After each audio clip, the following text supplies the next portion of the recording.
الرجيم بسم الله الرحمن الرحيم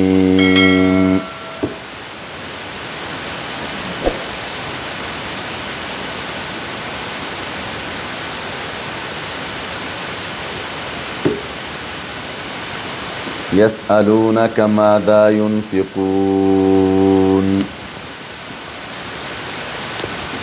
قل ما أنفقتم من خير فللوالدين والأقربين واليتامى والمساكين وابن السبيل وما تفعلوا من خير فإن الله به عليم سبحانك لا علم لنا إلا ما علمتنا إنك أنت العليم الحكيم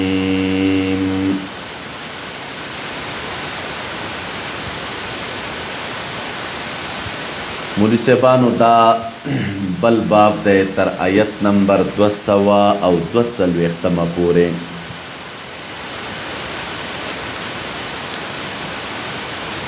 خلاصه د باب څه شی دا اول پدې کې تفصیل د نظام دی او د تدبیر منزل دی په ذکر د اتلس امور باندې امر اول را ته ذکر کیږي په آیت نمبر 215 کې هغه امر څه شی دی خلاصه دغه امر دا ده پدې کې اولا معرفت مصارف الانفاق د انفاق مصارف پیژندل دي چې زه دا مال کم ځای کې مصرف کم او دویم پدې کې اجتناب دی د تبذیر نه او د اسراف نه دویم امر راته ذکر کیږي په آیت نمبر 214 کې پدې کې معرفت د دې چې ان القتال چې دی دې کې شرعا حسن دی او مدار د حسن او د قبح په افعالو کې هو شرع شریعت چې کوم شي ته حسن ویلی هغه به حسن وي او چې کوم شي ته قبح وي نو هغه به څه شی وي قبح وي نو چار کله مدار د حسن او د قبح په افعالو کې شرع دا یو او اجتناب دی عن اتباع الطبع والعقل بمخالفه الشرع کله چې عقل او طبع د شرع مخالف وي نو پغی کې اجتناب دریم امر راته ذکر کوي په 219 نمبر آیت کې پدې کې اجتناب دی عن اشد البلیتین باختیار اهونهما دو بلیه راغلی نو په دو کې چې کومه اهونه هغه غوړه کا ويسير الاهون حسنا لغيره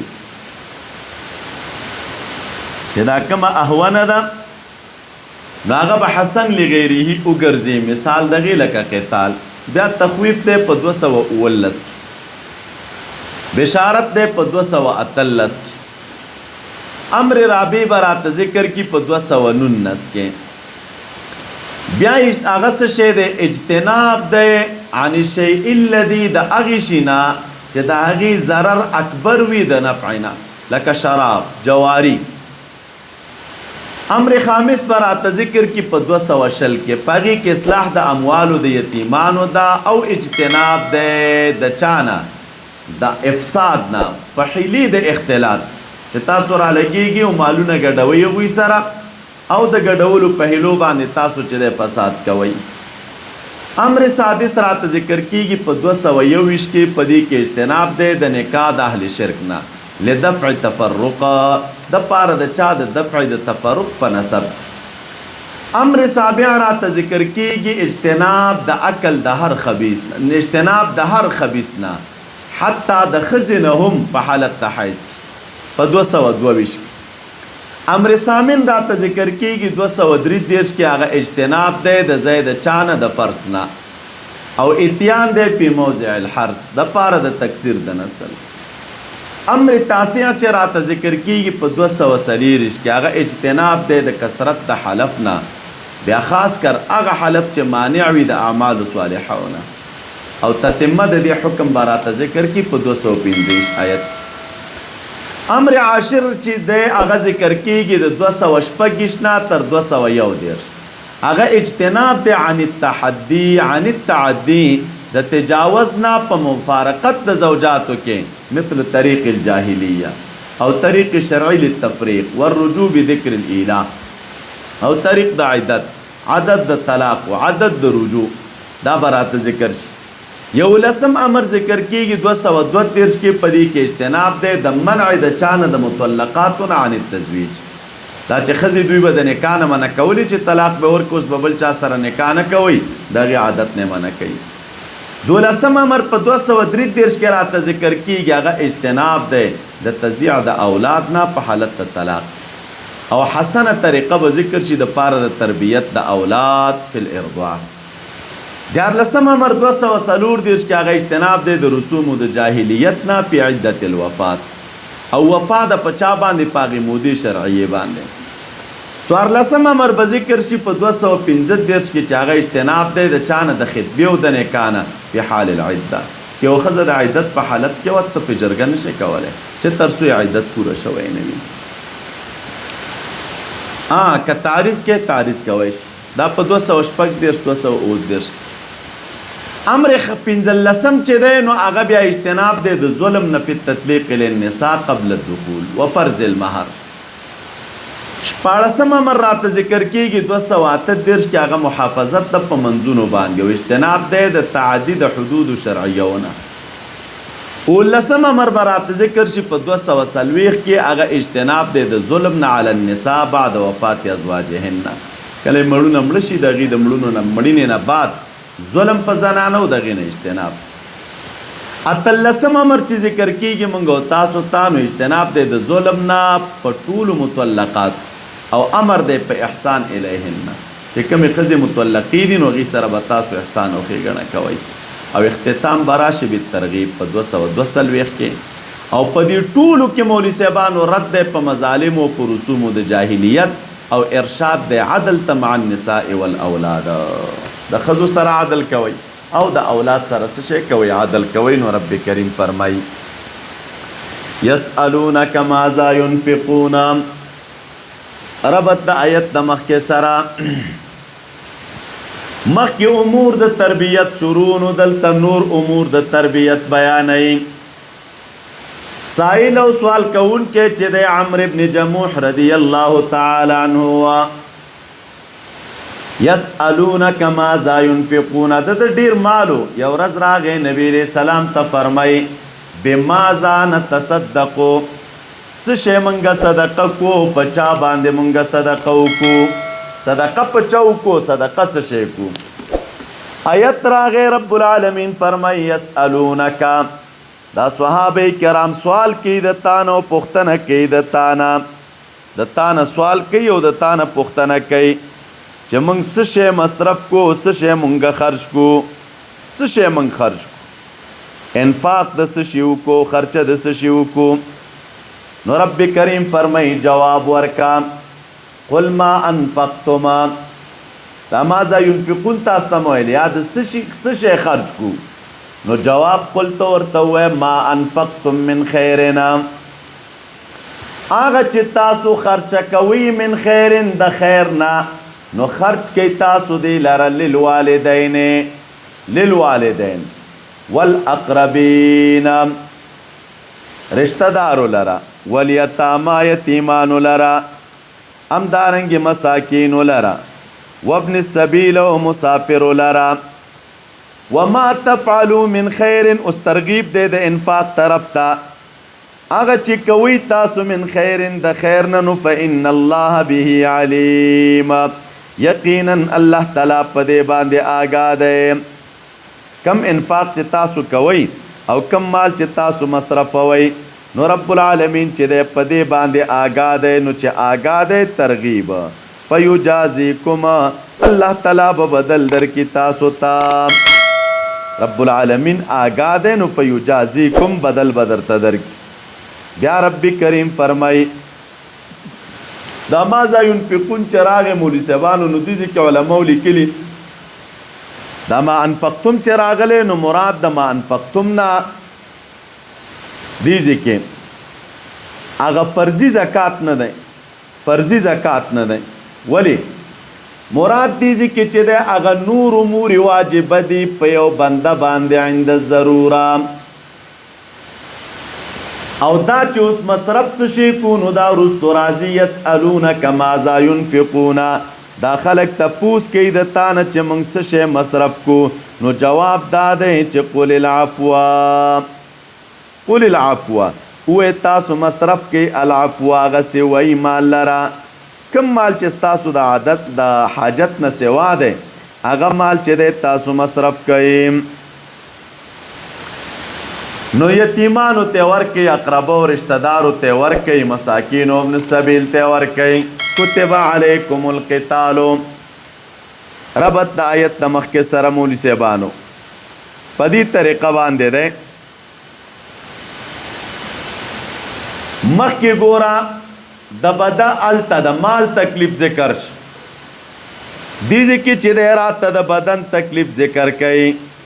دا یو. دویم علماء کرام لیکي مخکې چې دا خبره ذکر شوه، دلته اوس وایي مدار د خیر او د شر په تدبیر د امورو د منزل کې دا په اتباع د چا سره دی؟ د شریعت سره، په اتباع د شریعت سره، د شریعت تابعداري وکې، دا یو. لا بالتبعیت، په تبعیت سره نه. دویم علماء کرام لیکي دیزی کیا غا قسم د ابتلاء الضرا دی، بدن د انسان تکله د رب العالمین پلار کې تکلیف را رسیږي. درم مخکرال قاتلو فی سبیل الله، دلته چې د فائدہ د قتال را ته بیانوي، د قتال فائدہ څه شی ده رب العالمین ذکر کړي. کتب علیکم القتال، فرض کړی شوی دی په تاسو باندې قتال. الله تعالی فرمای وهو کرہ لکم، او دغه قتال چې دی کرہ لکم بد دی تاسو لره طبعا. دا کرہ مصدر دی مولوی صاحبانو، مبنی للمفعول په معنا د مکروه سره، طبعا تاسو ته بد دی بد. بیا د هغې مکروه نه دی ځکه تعبیر چې دی په مصدر سره کړی دی، نو دا تعبیر مبالغتن دی. قتال په تاسو فرض کړی شوی وهو کرہ لکم، او دا قتال مکروه دی تاسو لرا. وعسى ان تکرهوا شیئا، کیدای شي چې تاسو بد ګڼئ یو څیز لرا، وهو خیر لکم، او دا بس تاسو د پاره غوره وي عند الله. مولوی صاحبانو د عصا چراغ عربی لغت کې دا راځي د امید د پاره، لیکن مفسرین ټولو لیکلی دي چې عصا من الله تعالی واجبتن، عصا د رب العالمین د لوري د چا د پاره د وجوب د پاره، یعنی کله چې د عصا نسبت الله تعالی ته وشي نو الته وجوب وي، معنا د امید نه وي. نو چهار کله داسې شوه تاسو به یو شی بد ګڼئ، هغه به عند الله ستاسو د پاره غوره وي. او دویم وعسى ان تحبوا شیئا، او قریبه ده چې تاسو به یو شی خوښوئ، وهو شر لکم، او هغه به شر وي تاسو لره د رب العالمین په درګاه کې، د الله تعالی په درګاه کې به تاسو ته شر وي. والله یعلم وانتم لا تعلمون، او الله تعالی پوهیږي او تاسو چې دی نه پوهیږئ. الله تعالی پوهیږي په هغه څه چې کوم څیز تاسو د پاره خیر وي، او تاسو چې دی نه پوهیږئ. نو چې هر کله رب العالمین پوهیږي او ټول شیان هغه ته معلوم دي، نو انسان تا ته څه پکار دی؟ امتثال د امر د رب العالمین، اگر کستا باندې دا کار سخت تمامیږي. دا یو. دویم تفویض بکې الی من یعلم بعواقب الامور، دا چارې به هغه ذات ته سپارې چې څوک د کارونو په عواقبو پوهیږي. دا د دوه. او دریم علماء کرام لیکي الله یقترح علی ربه ولا یخترع علیه ولا یسأله ما لیس له علم، رب العالمین باندې به اعتراضات نه کوي، او هغه څه به نه غواړي چې کوم ما لیس له علم، ما لیس له بعلم. څلورم علماء کرام لیکي آیت موتا تا ترغیب را کی دے خبر طرف تا یریح نفسه من الافکار المتعبہ اگر فکرونه چې انسان ستړی کوي دا غینه چې د ځان اوساتا وان يفرغ قلبه من التقديرات والتدبيرات ويفرغ قلبه او دا زړه چې د را پورته شده فارغ کا او تام د رب العالمین تقدیر او د رب العالمین تدبیر ته چې د خپل ځان تسلیم کا اے اوس چې د رب العالمین علم او تقدیر دی اوسیز په باب یو رقم دی نو ته ځان ولې ستړی داغه تقدیر پیخیږي درته یسألونک عن الشهر الحرام ربط د آیت نمخ کې سره دلته اوس تعظیم د اوقات مقدسه او د په شرع عنوان د آیت هم امداد دی آیت نازل دی په صلح د حدیبیه کې کله چې نبی علیہ السلام ته خبر د قتل د عثمان رضی الله عنه راورسېدانو د صحابه کرامو نه بیعت واخستا د ذوالقعدې په میاشت کې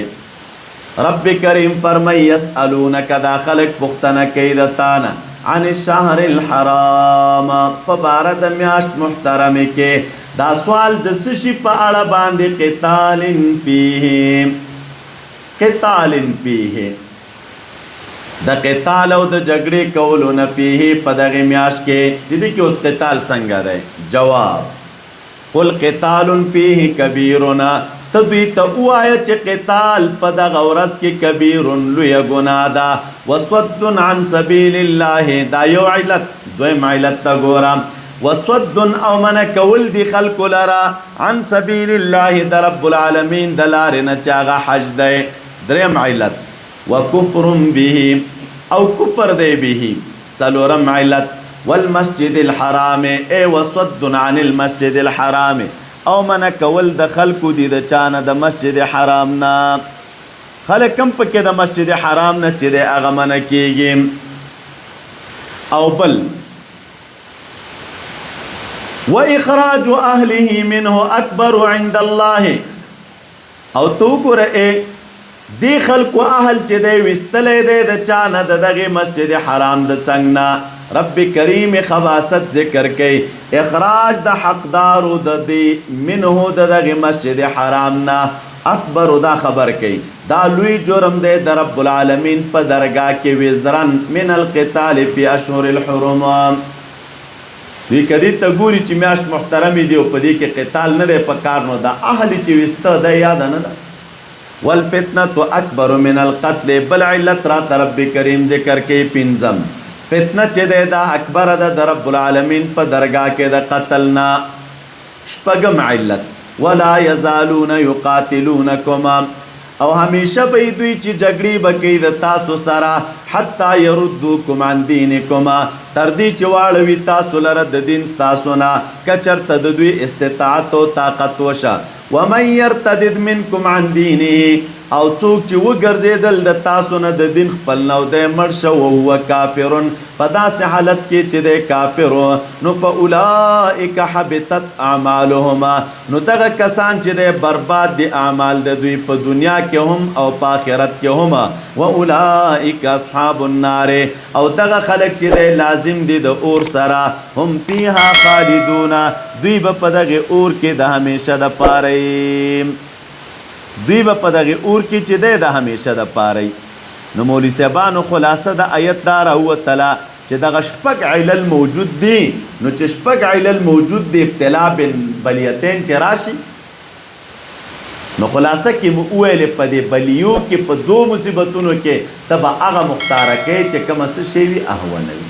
نو قتال په میاش محترمو کې دا اول دی د چانه د دغه وجوهاتو د وجه نه د نه قتال نه کفر د اخراج د اهل دی وغیرہ شپږ علل مو ذکر کړل بیا رب کریم فرمای اوس بشارت ان الذين امنوا رب د آیت د مخ کې سره داسې وایي د مرتدین په مقابله کې اوس ایمان ولو تزیر بیانېږي دا یو ترغیب هم دوی تور کولې کېږي ال الایمان والهجرت والجهاد عنوان د آیت بشي بیان اسباب الحفاظت عن الارتداد بیان د اسباب و د حفاظت د چانا عن الارتداد. الله تعالی فرمای ان الذين آمنوا یقینا اغه کسان چې مؤمنان دي، والذین هاجروا اغه کسان چې هجرت کړي او جهاد کړي د الله تعالی په لار کې، اولئک دغه خلق امید لري د رب العالمین د رحمت، او الله تعالی غفور ذات دی او رحیم ذات دی. کلمات تراشی ان الذين آمنوا والذین هاجروا، والذین هاجروا راغه مولوی صاحبانو هجرت چاته ویل کېږي؟ لغتن هجرت راځي په معنا د ترک سره. ترک هجرت دوی بیا چاته ویل کېږي د پاره بیا اقسام دي. یو د اقسام د هجرت نه علماء لیکي هجرت د عما نه الله، ترک د هغه څه دی چې بنده رب العالمین د هغې نه منع کړی دی. او بهترین هجرت هم دا دی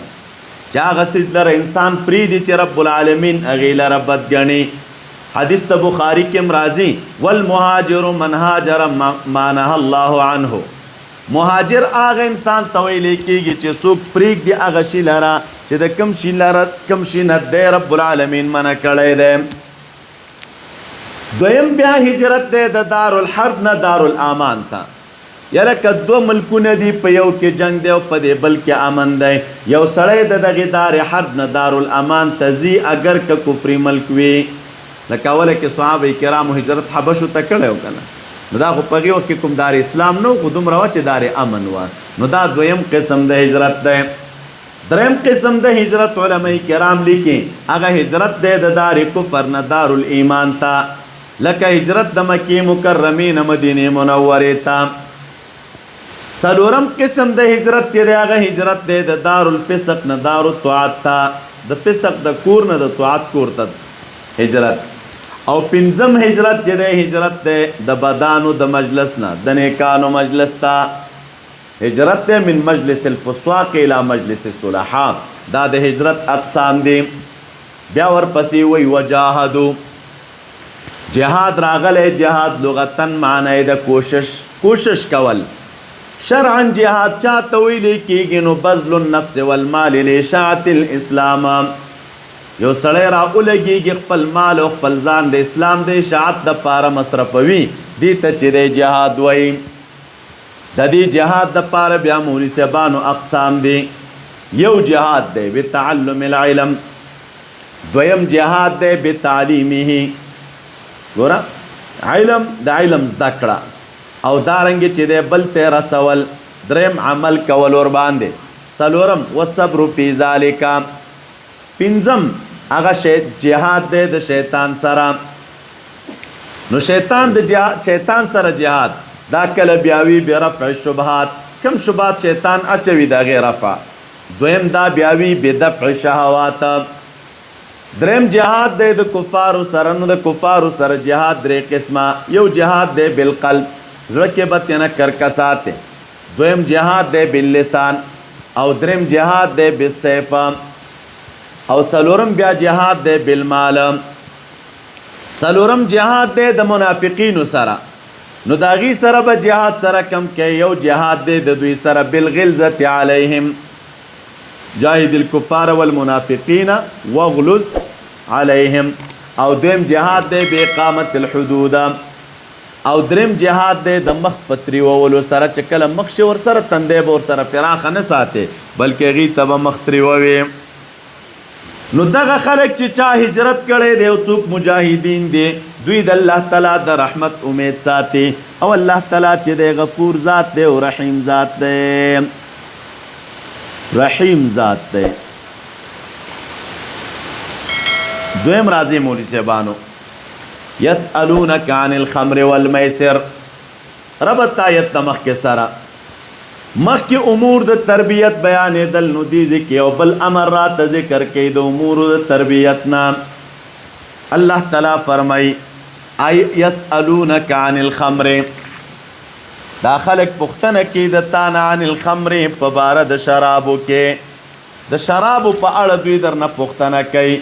والمیسر او په باره د جوارۍ کې. خمر چاته ویلی کېږي؟ مولوي صاحبانو علماء کرام دې ځکې لیکي دا ماده د خمر چې ده دا دلالت کوي په پټوالي باندې پټواله او شراب تم شراب زکوي چې دا پاکل یو نوع پر دراولي او یا چې ده خمر بیا وی چاته هو النئ مما العنب اشتد وغلا وقذف بالزبد دا انګورو خامي او بچ دی هغه راواخلې چې کله دا کلکش او دارنګي غلیانو کې وخټ کېږي وقذف بالزبد او زګ اولی نو دې ته چې د شراب وای دا خو دې کوم خشه نه دی دا او با د انګورو به راواخستلې په چاټوي کې به واچول ستر به بند کور باندې نو هغه بل ته خصا شوی او که خصا بشوي نو او به خټ کېدلې زګونه به تنه بیرون دا روان یو ناولې شی به دې ته شراب ویلې دا به خلکو اسکا میسر د یسر نه د یسر آسانتیا ته وای جواری کې هم آسانتیا وی کنه په آسانی سره خلک را لګيږي چې د مالونه جمع کوي نو رب کریم فرمای دا خلک د تانه د دې دوانو په باره کې پوښتنه کوي قل ورته وایا فیهما اسم کبیر په دې دوانو کې ګناه لوی ده ومنافع للناس او د خلکو د پاره چې د منافعهم دي نفعم پکې دا خو ګناه چې د اغلوی ده شریعت زمونږ استاد علما لیکي دا راغلی لاعدام المفاسد د مفاسدو د ورکولو د پاره او د پاره د تقلیل د مفاسدو او د پاره د تولید د مصالح او د پاره د تکثیر د هغه نو مولوی صاحبانو مصالح په شرابو کې هغه لګ دي عام مفاسد چې د هغه ډیر دي دام دی وجن علماء لیکي دي چې منافع د جمع قلت صغر وړلا اشاره دی خبره طرف ته ده چې منافع د شراب د لګ دي د مفاسد د شرابونه و اسمهما گناه د دې دوانو چې دی هغه لږ ساعت ګټه پکې ده یو دا علماء کرام لیکي ډوکې قوي کوي دویم دا چې خفګان ختمي دریم دا چې جنسی قوت قوي کوي طبیعت انسان تر یو وخت پورې خوشاله کوي تجارت کې زیاته ګټه ده دا چې کله حرام نه و بعضې مرضونه ور باندې د پکېدل نو د مولوي صاحبانو څه شی دي هغه ظاهري ګټې دي او هر چې تاوانونه د هغې دي نو تاوانونه کوم کوم دي تاوانونه او مفاسد هغه ډېر دي څوک چې شراب وڅکي نو الله تعالی به نه پېژني نشوي کنه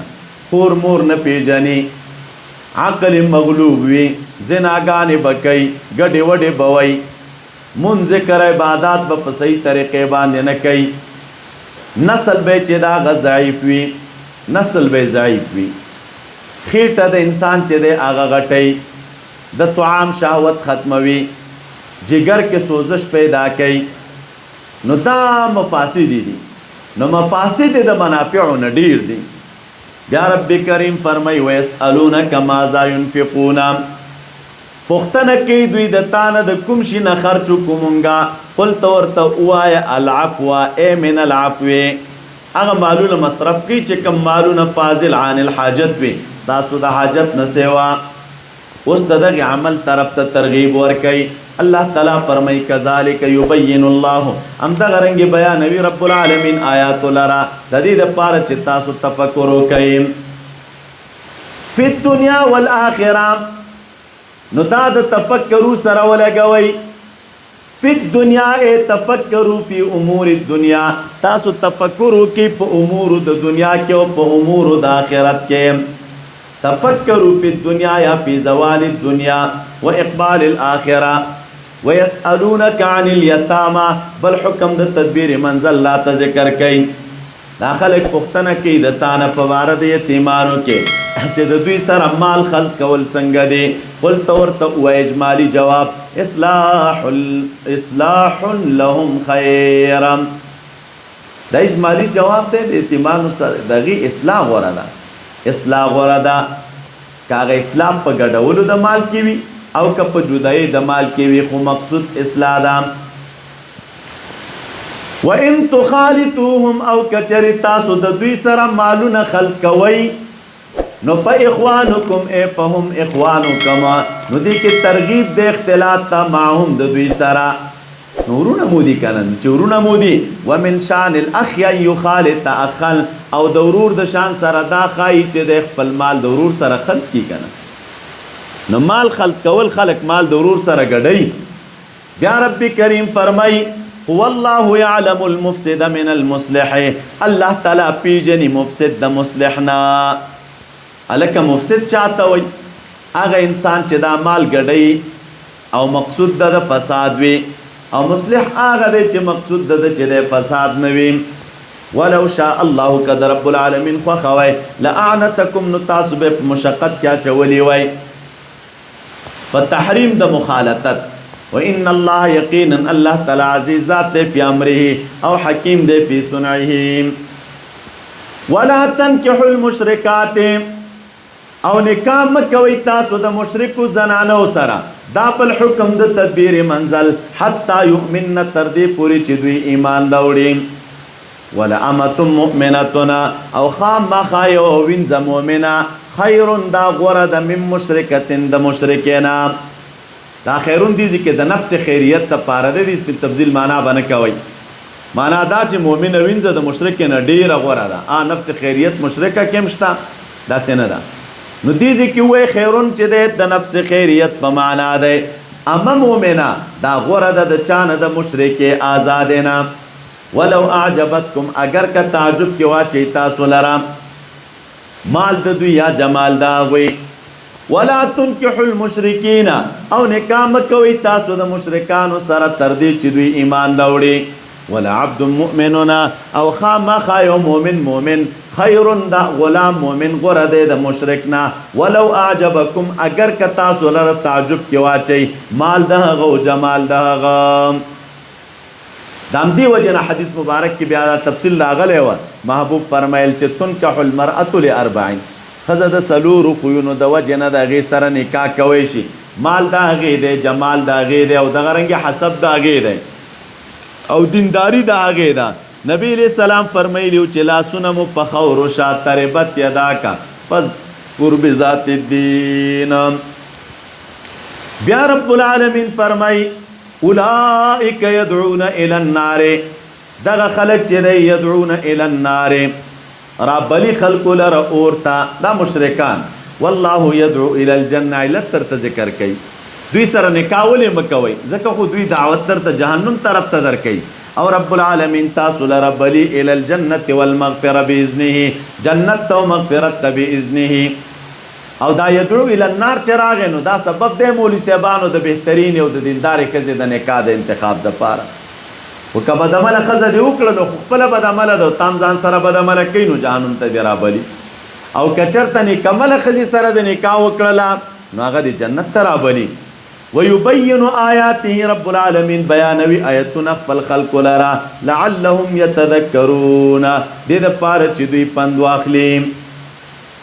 ويسألونك عن المحيض دا خلق پختنه کې د تان عن المحيض په بار د حیض کې رب آیت نمخ کې سره مولوی صاحبانو مخ کې عقیدوي پلیتی ذکر شول دلته چې د ظاهري پلیتی ذکر کېږي يسألونك دا خلق پختنه کې د تان عن المحيض اي عن القربان فبارد د نږدېکت کې خپل خزه تا په حالت د حیض کې چې زنانه کله په حالت د حیض کې وي خاوند ورته نږدې کېدی شي او کنه محیض مولوی صاحبانو ځینې علما لیکي د اما مصدریه د دې کې محیض دا په معنا د حیض سره دی یا صيغه د ظرف د زید د حیض یا وخت د حیض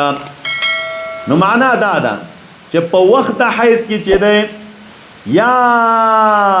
زید حیض ته یو خاوند چې دی دا نږدې کېدی شي او کنه شي نږدې کېدلی نو رب کریم جواب وکړه قلت ورته ووایه هو اذن دا پلیتی دا از یا په معنا د ګندګۍ سره راځي ګندګي او ضرر یا اذن پلیتی دا مکروه او بد خبره ده چې په حالت د حیض کې او په حالت د مریضۍ کې او خاوند خپل خزې ته نږدې کېږي او از ولې د مولوي صاحبانو ګندګي او ضرر دی دې کې علماء کرام وجوهات لیکلي دي اتبام لیکي از باندې رب العالمین تعبیر کړی دی نجس ورته ونه ویلې ځکه از ورته ویل چې د انسان ته ضرر رسوي د حیض په حالت کې خپل ښځې ته نږدېکت د انسان ته ضرر رسوي ضرر د څه شي رسوي یو قول علماء کرام دا لیکي چې سوزاک پیدا کوي سوزاک مرض اکثر د همدې نه پیدا کېږي دویم چې د مثانې ګرمایش مثانه کې ګرمایش را پیدا کېږي خلک چې د مثانې په مرض مبتلا وي د هغې دپاره اکثر لامل دا وي درېیمه وجه علماء کرام دا لیکي قطره کله چې د یو سړی د قطرې په مرض مبتلا شي څلورم مرض اتباع دا لیکي په زنانه کې شنډوالی پیدا کېږي شنډوالی دا اولاد بیا نه راوړي پنځم وجه علماء کرام دا ذکر کوي کله داسې وشي چې دی نیمګړی بچی چې دی هغه پیدا کېږي د اکثره زنانه نیمګړی بچی وزېږي نو د هغې دپاره علما علت دا ذکر کوي کله نیمسری وي نو د دې وجه نه رب العالمین تعبیر دیږي کې په ازې سره کړی چې دا ازې ده ګندګي ده او ضرر دی فاعتزلوا النساء فی المحیض تاسو ځان بچ کوئ او ځان ساتئ د ښځو نه په حالت د حیض کې یا په وخت د حیض کې ولا تقربوهن او مه نږدې کېږئ دې ښځو ته په حالت د حیض کې حتی یطهرن تر دې چې دوی پاکې شي څه معنا لا تقربوهن مه نږدې کېږي ورته نو څنګ کې مه کښېنئ نه لا تقربوهن مه نږدې کېږي تاسو دې ښځو ته په جماع سره حتی یطهرن تر دې پورې چې دوی پاکې شوي نه وي چې کله پاکې شوي په اذا تطهرن کله چې پاکې شوي دوی فاتوهن ښې پاکې شوي نو ښه پاکوالی کوم صورت کې راځي چې وینم بنده شوه او دې طرف ته غسل یې موکه فاتوهن نو راتګ کوئ تاسو بیا دې ښځو ته من حیث امرکم الله د هغې حیثیت نه چې رب العالمین تاسو ته امر کړی دی نه امر د رب العالمین څه شی مخکې رالل فالآن باشروهن اوس د خپلو ښځو سره نږدې کېږئ نږدېکت ورسره کوئ او بیا علماء کرام لیکي دي چې دا حیثو چې دی حیثو مکانی دی نو کله چې دا ښځې د حیض نه پاکې شولې نو تاسو راتګ کوئ دوی ته من حیث امرکم الله چې هغه د مخکې طرف نه دی ای من قبل طهر نه من قبل المحیضه نو دا تقدیر لګئ نو ښځه ښه پاکه شو نو ورته راتګ کوئ ان الله یقینا الله تعالی خوښوي توابینو لره او خوښوي متطهرینو لره توابین څه معنا خدای تعالی توابین خوښوي که یو سړی داسې و چې هغې خپلې ښځې ته راتګ وکړه په حالت د حیض کې نو ګناه کبیره دې وکړه نو چې ګناه کبیره دې وکړه نو توبه وباسه توبه رب العالمین خوښوي او رب العالمین خوښوي متطهرینو لره متطهرین دا معنا چې هغې پاکي حاصلوي او ځان ساتي د اتیان نه د پی ادبار النساء ښځو ته د شا طرف نه راتګ نه کوي نو دا متطهرین او پاک خلک دی رب العالمین خوښوي دوی لره نو نهي او منع چې راغلی د مولوي صاحبانو هغه د نږدېکت نه یعنی د جماع نه مطلق نږدېکت نه د جاهلیت دا رواج و د کالاشو کې اوس هم شته ښځې چې کله حایضي شي نو بېل خونې ورته جوړه کړي ملته ناستې وي دوی ورځي نه خوراک هم ورته بس راوړي په یو طریقه باندې ورکوي ناسته ولاړه ورسره نه کوي مخالطت ورسره نه کوي خبرې ورسره نه کوي ډوډۍ ورسره نه خوري فکر دی چې دا اوس مکمل پلیته ده شریعت وایي چې نه کله چې زنانه حایضه شوه حدیث مبارک کې راځي عایشې رضی الله عنها د محبوب احوال ذکر کړي دي هر څه ورسره کوی شي ناسته ولاړه خوراک ملاسته مخالطت هم سوا د چا نه د جما نه د جما نه علاوه نور چې دی هغه کوم حقوق دي او یا کوم کړنې دي هغه ترسره کوی شي خو شرعاً چې دی جما منع ده او که چا وکړه نو ګناه کبیره کړې ده صغیره ګناه هم نه ده لویه ګناه ده هلته بیا رب کریم فرمایي نساؤکم حرث لکما ښځې ستاسو حرث لکم دا د کروندې ځای دی ستاسو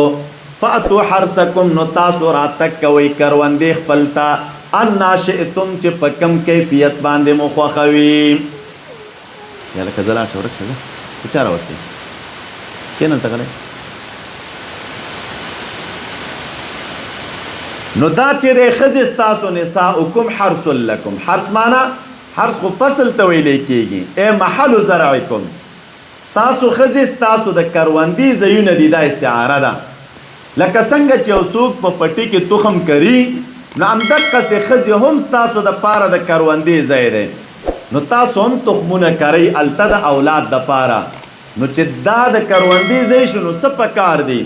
فاتو حرسکم، نو تاسو راتګ کوئ هغه ځای د کروندې خپل ته. نو ځای د کروندې خپل کوم یو دی؟ بچی چې پیدا کیږي نو هغه په دې پیدا کیږي چې یو خاوند خپلې ښځې ته راتګ وکړي د مخکې طرف نه. د کروندې ځای دا دی. انا شئتم چې راغلی نو دا انا د پاره د تعمیم د احوالو دی ښه، دا د پاره د تعمیم د امکنهونه دی. راتګ کوئ تاسو خپلو ښځو ته. انا شئتم چې په کم کیفیت باندې ستاسو خوښوي، په کم کیفیت. نو تعمیم د کیفیتونو ته اشاره ده، ناسته ده، ملاسته ده، مړه چې کم کیفیت ستا خوښ وه، خو محل به پکې یو وي، محل به یو وي پکې. دا د مفسرینو لیکلي دي اصل کې د آیت چې راغی نو دا رد دی په یهودو باندې. یهودو کې دا خبره خوره وه، وایي څوک چې خپلې بیبي سره جما د شا د طرف نه وکړي خو چې محل یو وي، وایي د هغې بچی کوږ سترګی راځي.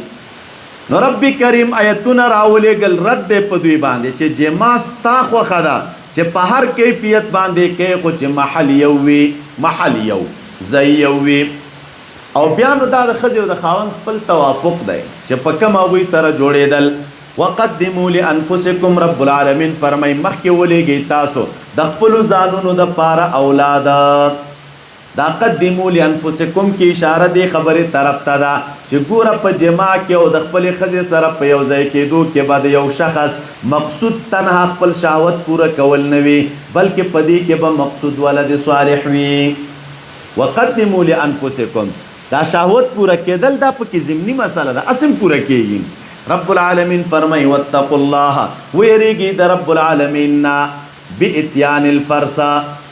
د حیض په وخت کې خپلو ښځو ته راتګ مه کوئ، ویریږي د رب العالمین نه. واعلموا پوه شئ چې انکم ملاقوه، تاسو د رب العالمین سره مخ کېدونکي یاستئ. وبشر المؤمنین، او زیری ورکه مؤمنانو ته.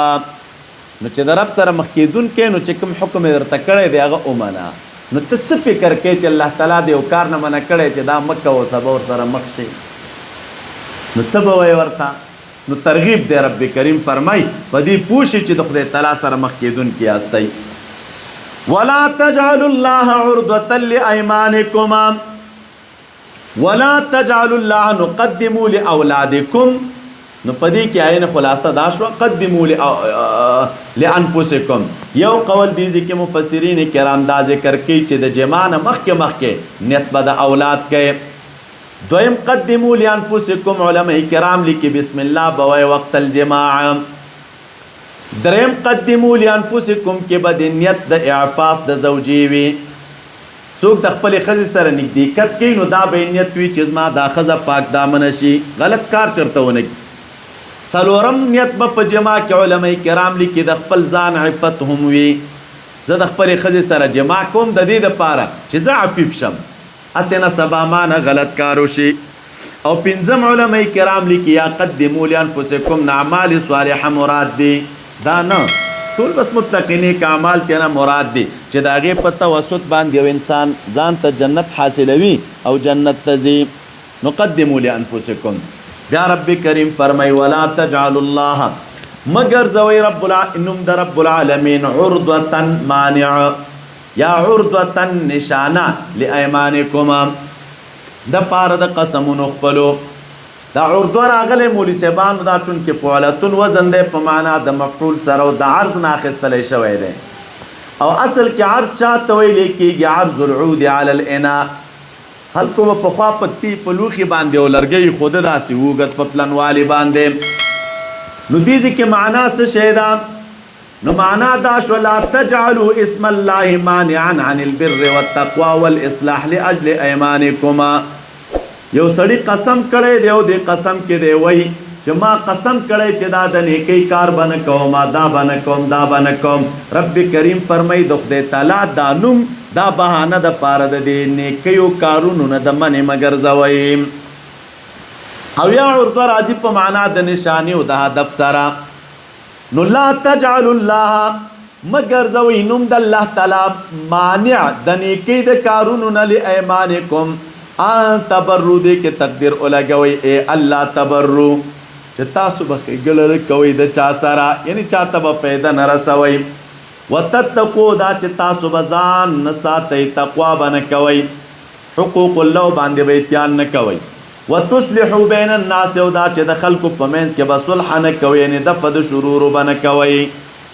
شر نه دفع کوم ولې قسم مې کړی تقوا نه کوم ولې قسم مې کړی چاته پیدا نه رسوم ولې قسم مې کړی نو دا مه کوه د خدای تعالی نوم د دې دپاره بهانه مه ګرځوه او د الله تعالی نوم د دغې نیکیو نه چې دی مانع مه ګرځوه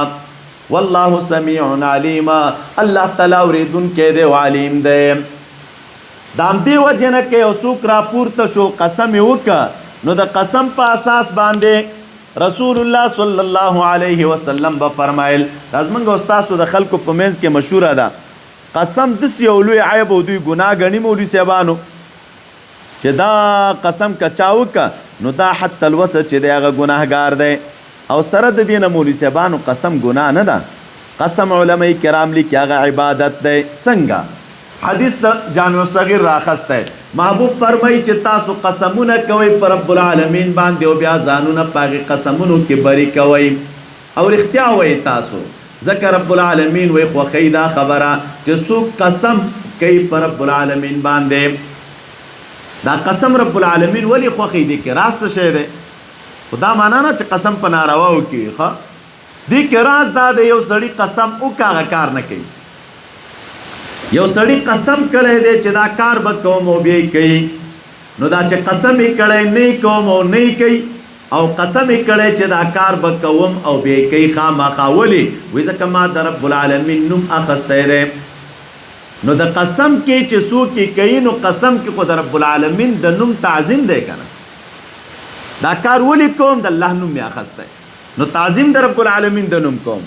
دا کار ولې نه کوم ځکه د رب العالمین نوم مې اخیستی دی چې د الله تعالی مې د قسم وي چې دا کار به کوم یا به نه کومه نو په دې کې د الله تعالی د نوم تعظیم دی قسم ګناه نه ده قسم عبادت دی محبوب وایي قسمونه کوئ او بیا پکې ځان بری کوئ په قسم کې کله که چېرته یو انسان روایت بخاري کې راځي په داسې یو شي باندې قسم وکړه چې د هغې هغه بل اړخ چې دی د ده نه غوره او اولا وه په داسې یو کار د قسم وکړه چې د هغې هغه مقابل د دې نه څه شی غوره نو هغه جانب مقابل ته راتګ وکړه ولې محبوب به کله قسم وکړو نو بیرته به مات او به ویل چې دا قسم مې کړی هغه بل اړخ او بل جانب د دې نه غوره او اولا و نو مغې ته مې راتګ وکړه نو دا قسمونه دي لا یؤاخذکم الله باللغو دا اوس تمهید دی مولوي صاحبانو ایلات ربط د آیت د مخکې سره دی کې اوس بل حکم راته د تدبیر منزل ذکر کېږي لا یؤاخذکم الله مؤاخذه نه کوي رب العالمین د تاسو سره باللغو په لغو فی ایمانکم په قسمونو ستاسو کې قسمونه درې قسمه دي ښه یو ته یمین لغو وایي دویم ته یمین غموس وایي او دریم منعقد یمین دی یمین غموس چاته ویلی کېږي او یمین منعقد چاته وایي لغو مولوي صاحبانو دا د لغا یلغونه اخیستلی شوی دی معنی د باطله خبره یا پریوتې خبره یا خطا خبره هسې د یو سړي عادت وي والله قسم غرض نه وي دې ته یمین لغو وایي نو په دې کې د رب العالمین د لوري چې دی مؤاخذه نشته دی او دا لا یؤاخذوی مؤاخذه راوړه باب مفاعله د پاره د چای راوړې ده د مبالغې یو شی چا پسې حسابول دویم منعقد دی مولوي صاحبانو منعقد دی ته ویلی کېږي یو سړی قسم کوي په زمانې مستقبل باندې را روان وخت ذکر کوي دا کار به زه کوم یا به نه کوم نو که چېرته ځان یې پکې بري که خو ټیک ده او که چېرته ځان یې پکې بري نه که او دا قسم کې دی حانث شه نو حکم د ده چې دی هغه کفاره ده حین الحنس دریم مولوي صاحبانو یمین چې دی غموس دی یمین غموس دی ته ویلی کېږي یو سړی قسم کوي په زمانې ماضیې باندې او سره د دې نه علم دی ورته چې زه په دې قسم کې دروغجن یم که ورته پته ده خبره داسې نه ده وایي زما د الله په ذات قسم وي چې دا خبره داسې شوې وه دې ته ویلی کېږي یمین غموسه نو په دې یمین غموس کې مولوي صاحبانو څه شی دی دا ګناه ده او دا سبب د تلو دی چاته جهنم ته کفاره پاږي کې نشتا نو لا یؤاخذکم الله الله تعالی مؤاخذه نه کوي د تاسو سره باللغو فی ایمانکم خنو مؤاخذه په کوم قسمونو کې ده رستو برا شرات رب العالمین فرمای ولکن یؤاخذکم بما عقدتم الایمان مؤاخذه په هغه قسم کې ده چې په کوم قسم کې څه شی دی عقد دی عقد په عقد کې مؤاخذه ده ولکن یؤاخذکم بما کسبت قلوبکم لیکن الله تعالی مؤاخذه کوي د تاسو سره په سبب دا چې کم کسب کړی دی زړونو ستاسو کم کسب کړی والله غفور حلیم او الله تعالی بخون کې دی لغو والا تا او حلیم صبرناک دی کسبت والا تا دا څوک چې کسب کی قصدن قسمونه کوي نو هغې ته چې دی صبرناک دی للذین یؤلون من نسائهم عنوان دا آیت دا دی زنانه چې جدا کوي نو دا په شرعي طریقې جدا کوي شرعي طریقې باندې هغه طریقه باندې نه چې کومه طریقه د جاهلیت د خلکو وا رب کریم فرمای للذین هغه کسانو لره یؤلون چې هغې ایلا کوي یو قسم کوي من نسائهما د پاره د مرفارقت د ښځو خپلو تربص اربعة اشهرنا پاغي باندې د درنګ او انتظار د سلورو میاشتو فإن فاؤ کچری دوی رجوع کړل نو فإن الله غفور رحیم یقینا الله تعالی غفور ذات دی او رحیم ذات دی وإن عزم الطلاق او کدوی قصد طلاق کړو په اول د ایلا کې فإن الله یقینا الله تعالی سميع ذات دی او علیم ذات دی مولوی صاحبانو تاسو راشي ایلا چاته ویل کېږي ایلا لغتن چې د سلورو میاشتو نه کم قسم دې ته ایلا وایي نو کې پوره کړه سنشته ور باندې او کدا قسم مات کنو کفاره به ورکوي دا لغوي معنا ده او شرعا ایلا دې ته ویل کېږي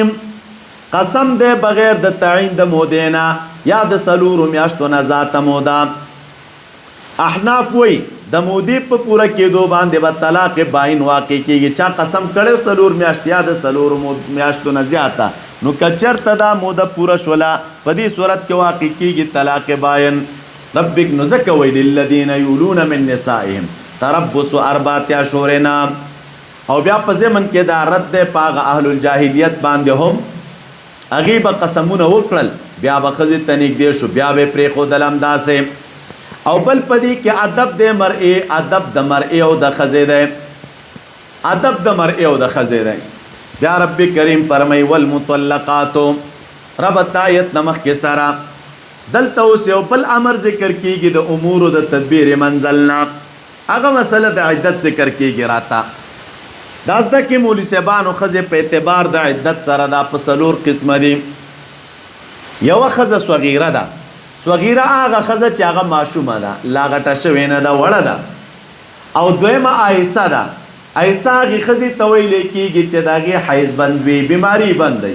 د هغې دپاره بیا علماو متعدد کلونه ښودلي څوک 50 کاله یادوي څوک 55 کاله یادوي چې ښځه یو 50 یا 55 کالو ته ورسیږي نو حیض بند شي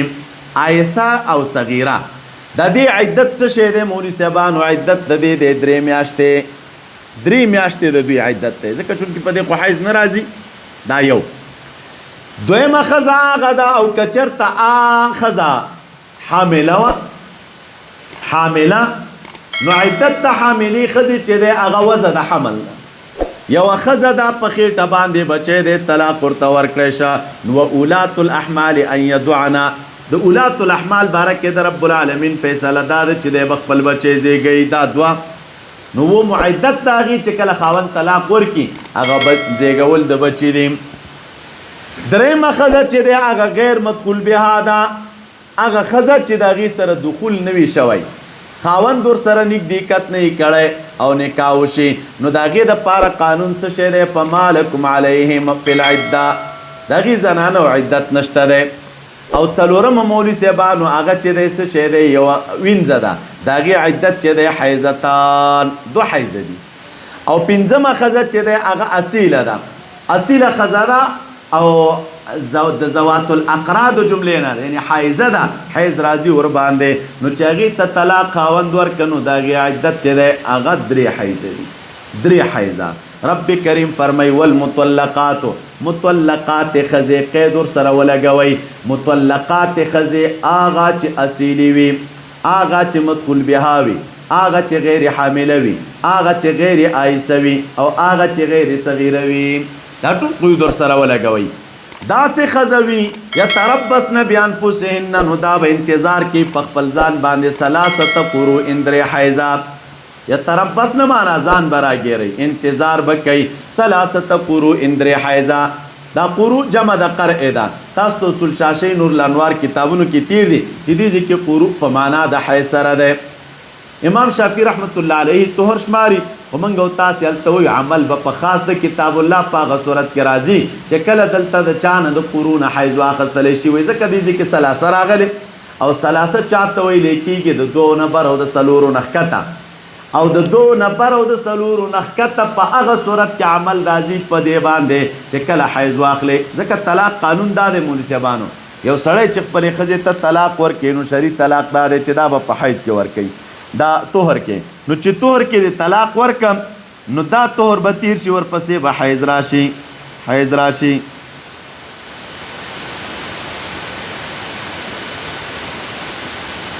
دا یو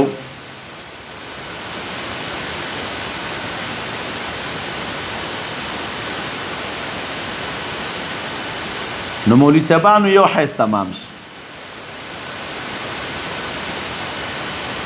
ورپسې طهر راغی دا طهر تیر شه بل حیض راغی هغه هم تمام شي بیا ورپسې طهر راغی طهر تیر شه بل حیض راغی هغه هم تمام شي نو 3 حیض پوره شول عدت پوره شي او کچرته ته د حیض طهر عدت شماري نو طلاق به ورکوي سني طلاق دا دی چې طلاق به په طهر کې ورکوي نو احناف علما شوافیع ته وایي پوښتنه کوو دغه طهر په عدت کې شماري که نه که شماري نو یو څه حصه خو یې تېره ده نو 2 به پوره شي او دا د یو خو یو څه حصه تېره ده که نه نو دویم به دریم به څه شي نیمګړی نو پوره او دریم نیمګړی نو عمل بیا رانه او دویم مولوي صاحبانو که چېرته څه شی شي دا نه شماري او 3 نور شماري نو 3 به پوره شي او یو به نو عمل دا نه غی نو ځکه دوی وایي چې مراد دې ځای کې حیض دی ولا يحل لهن وندي حلال خزو لرا اي يكتمن چې دوی پټ کې اوس دا عدت کې راس شي دی علما لیکي دا خزه عدت ولې تیری سنی طلاق هم دا دی چې یو طلاق به خزه تور کې عدت تیر شو به جدا شو نو دی عدت کې راز دا دی علما لیکي یو په دې کې د خېټه معلومېدل دي یو ښځې ته د طلاق ورکړه نو نن سبا خو حالات او اسباب دي پخوا خو دا شیان نه او کوم نن سبا هم دې شیانو پسې څوک ګرځي نه چې یو ښځې ته طلاق ورکړه هلته ډاکټرانو ته څوک دی چې ته ودرېږې د دې په خېټه اولاد شته او که نه نو په 3 میاشتو عدت کې یو خو د دې څه شی معلومیږي حمل چې په خېټه څه لري او که نه که په خېټه حمل وو نو بیا خو عدت دغه نه دی که نه بیا عدت وضع د چا ده او بل دویم دا چې معلوم شي دا کم بچی چې د زرانه په خېټه دی چېرته دا ځای نه شي اوس که چېرته دا راز نه وی او سړي ښځې ته طلاق ورکړی وی او دا په خپله مخه تللی وه نو خو د ډېر قهر او د غصې نه هم اولاد ضایع کوو که نه دویم راز پکې علما کرام دا لیکي هغه سوچ دی فریقینو لره ته وګوره یو عدت دی او طلاق دی ورکړه نو دا فریقین به راولګېږي دلته به سوچ وکړي چې مثلا جنګ هم کړی و حالات هم خراب و ښځه خاوند وي چا سره لمسولي وو جنگ مې وکړه دغه یو طلاق مې ورکړه خاوند به وایي ته راځه سوچ مې وکړو کور به مې وران چې سبا به بله ښځه کومه په دې افغانستان په ماحول کې نو بیا به 10 لکه روپۍ د کمتم او چې بیا صاحب دې خوا ولایتونه یې که نه خیر اوس په اساني راغله نه ښکته خو ارزاني وه یو وخت کې ننګرهار او دې ولایتونو کې 2 لکه 2.5 لکه کلدارې ولورونه وو مهر نه ولورونه او چې نور پسې دې خواته شي پکتیا ته شي صاحب او خوست ته شي او پکتیکا ته شي د نورو ولایتونو ته شي خواته 10 لکه او 40 لکه نو دا به د کومه کوم سوچ وکړي ځان سره به صاحب ورکړي سخته به تېره کړم په ځان باندې خو لیکن جدا کېږو نه سره او دویم حکمت په دې کې مولوي صاحبانو هغه رفع د ندامت ته بېمانتیا به وي هغه به راشي او بل په دې کې سبب هغه حفاظت د نسب دی د نسب ساتنه ده پکې رب کریم فرمای ان دی حلال خزو لره چې پټ کې دوی آغا چې پیدا کړي دی الله تعالی پر رحمونو د دوی کې من الولد ان كنا کچریوی دوی یؤمن بالله والیوم الاخر چې ایمان لري په الله تعالی او پر ورځ رستونه باندې یعنی دا بچي نه پټول دی خزو لره دا تقاضا د ایمان بالله ده څوک چې په الله تعالی او پر ورځ رستونه ایمان لري نو د ایمان تقاضا ده چې دی ولد او بچي نه پټي یا رب العالمین فرمای و بعولتهن خواندان د دوی چې د احق بردهن ډیر حقدار دي بردهن پر واپس کولو د دوی یا نفس حقدار دي پر واپس کولو د دوی فی ذلک په دغه عدت کې ان ارادو اصلاحا کچری دوی اراده د اصلاح لري اراده د چالري یعنی کدا اراده وا چې د اصلاح اراده وینو کوي شي عدت خوشته کنه مغلظه خو نه ده یو طلاق ورکړي نو دا را واپس کوي شي ولهن مثل الذي رب کریم فرمای وبعولتهن احق بردهن نو پدې کې ترغیب دی مولوی صاحبانو چاته رجوع ترغیب ورکی چې واپس یو کې کوم طلاق ورکړی دی نو زور کې خو به جنجال راغی یو طلاق مو ورک ورته نو چې ترسود درې نه دی ورکړي او مغلظه شوی نه ده نو رجوع ورته وکا یا رب کریم فرمای ولهن او دی خزو لرا په مړونو باندې حقوق دی مثل الذي فمثل دا آغه حقوق عليهن چې پچا باندې دي په دې خزو باندې دي بالمعروف د شریعت مطابق دا مثل الذي چراغ مولوی صاحبانو مثلو راغله نو دلته ګوره مثلیت راغله ده ښا دا مثلیت په نفسي وجوب کې ده مثلیت په حقوق کې نه دی چې څومره حقوق خاون په خزه باندې لري نو دومره حقوق خزم په خاون لري نه نه دا مثلیت په وجوب کې ده دا معنی لکه څنګه چې د خاون حقوق په خزه واجب دي نو د خزه حقوق هم په خاوند دا چې دي څومره هغه بیا ځانته ده رستو راځي وللرجال علیهن درجه سړو لره په خزو څه شی دی درجه ده او حقوق د دوانو په یو بل باندې چې دی غشته دا بالمعروف چې راغې مولوی صاحبانو د عرف مطابق بالمعروف د عرف مطابق سمانا خوراک سکاک ځای ښایسته سلوک دا بور سره کې همدارنګې چې دی په مخ نه وهل کنځلې نه کول هجران به ورسره کې کله چې خفه شو په کور کې بیرون به تېنه تښتې نه او نه به تېنه بیرون ځې ښځه به بیرون ته نه شړې همدارنګې چې دی بل حق دا اوس بالمعروف دی که نه ټول قانون دی ولهن مثل الذي علیهن بالمعروف نو بالمعروف نو چې لحاظ وساتلی شي نو خلاصه دا ده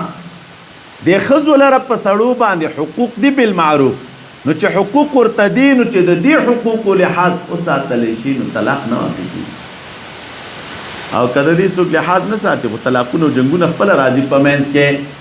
نو دا د عرف مطابق حقوق دي د هغې به لحاظ کې ته خوراک به ورکوې خزکار به ورکوې مولوي صاحب د اوسېدو ځای به ورکوې نږدېکت به کوې ورسره درته مې وویل چې غصه شوې ورته نو په مخ به یې نه وهې کنځلې به ورته نه کوې هجران به تېنه نه کوې چې بیرون تېنه لاړ شي کور نه به بیرون نه شړې او بل حق دا د علما کرامو لیکلي دي ښځې ته به ځان ښایسته کوي حدیث کې راځي ابن عباس رضی الله عنهما وایي انی لاحب ان اتزین للمرأة کما احب ان تتزین لی المرأة لکه څنګه چې زه دا خوښوم چې ښځه ما ته ځان ښایسته کړي نو دغه رنګې چې دی دا هم خوښوم چې زه ښځې ته ځان ښایسته کړم نو چې ته په دې تمه باندې چې دغه دی ښځه دې ښایسته وي او پاکې جامې دې اغوستي او هغې دې ماته ډول او سینګار کړی او ته بوین ورسره په بستره کې ننوځې ولې هغه به زړه نه لري او ته هم تېنه د دې کې چېره دا د اوس ما سره ښه اخلاق وي ښه اخلاق نه کوي جنگ جوړي بیا ښه کرکم در نه کیو نفرت هم نه کوي دا پیله ده د رب العالمین قانون دی د ښځې او د خاوند په درمیان کې سره کله داسې یو صمیمیت پیدا کړي چې دا د یو بل هغه ځینې کارونو باندې بیا څه شی کوي چې شمپوشي کوي او دا ورته ښکاره کېږي نه ځینې وخت کې تاسو وګورئ یو سړی به داسې یو رقم ناولی به تا ته هېڅ خوند نه درکوي چې ده سره زه په دې مجلس کې کښېنم او خدای تعالی په د ښځې په زړه کې صمیمیت دومره اچولی هېڅ خبره هم نه کوي همغه سره خوشحاله همغه سره خوشحاله دا یو نو دا حقوق دي اوس بلې ته راشي مولوي صاحبانو دا چراله ولهن مثل الذي ګوره دلته حق د خاوندم ذکر کړی او حق د ښځې چې دی هغه هم ذکر کړی دی خو لیکن دا حق د ښځو دی مقدم کړی دی په حقوقو د سړو باندې حقوق د ښځو مقدم کړي په حقوقو د چا ولهن مثل الذي عليهن بالمعروف وجد تقدیم د حقوق د ښځو مولوي صاحبانو هغه دا دی للاهتمام د حقوق لحاظ بساته او دا حقوق خلک چې دی ضایع کوي نو ته به څه چل کې د دې حقوق لحاظ بساته او ضایع کوي بینا دا یو او لهن مولوي صاحبانو دا خبر مقدم دی دی مقدم کړی د پاره د اهتمام توجه ورته وکړي او د بالمعروف نه علماء کرام استدلال کوي چې ګوره ښځه به د خاوند خدمت کوي بالمعروف نو حقوق د یو بل دی او د هغې به لحاظ کوي سره وللرجال علیهن درجه او دې ښځو لره چې دی دې سړو لره علیهن په دې ښځو باندې درجه او اوچتوالی د مرتبې دی او الله تعالی عزیز ذات دی او حکم کوي نو هغه حق دی او حکیم دی الطلاق مرتان و دې تراشي الطلاق مرتان طلاقونه چې دی هغه دوه دي طلاقونه هغه دوه دي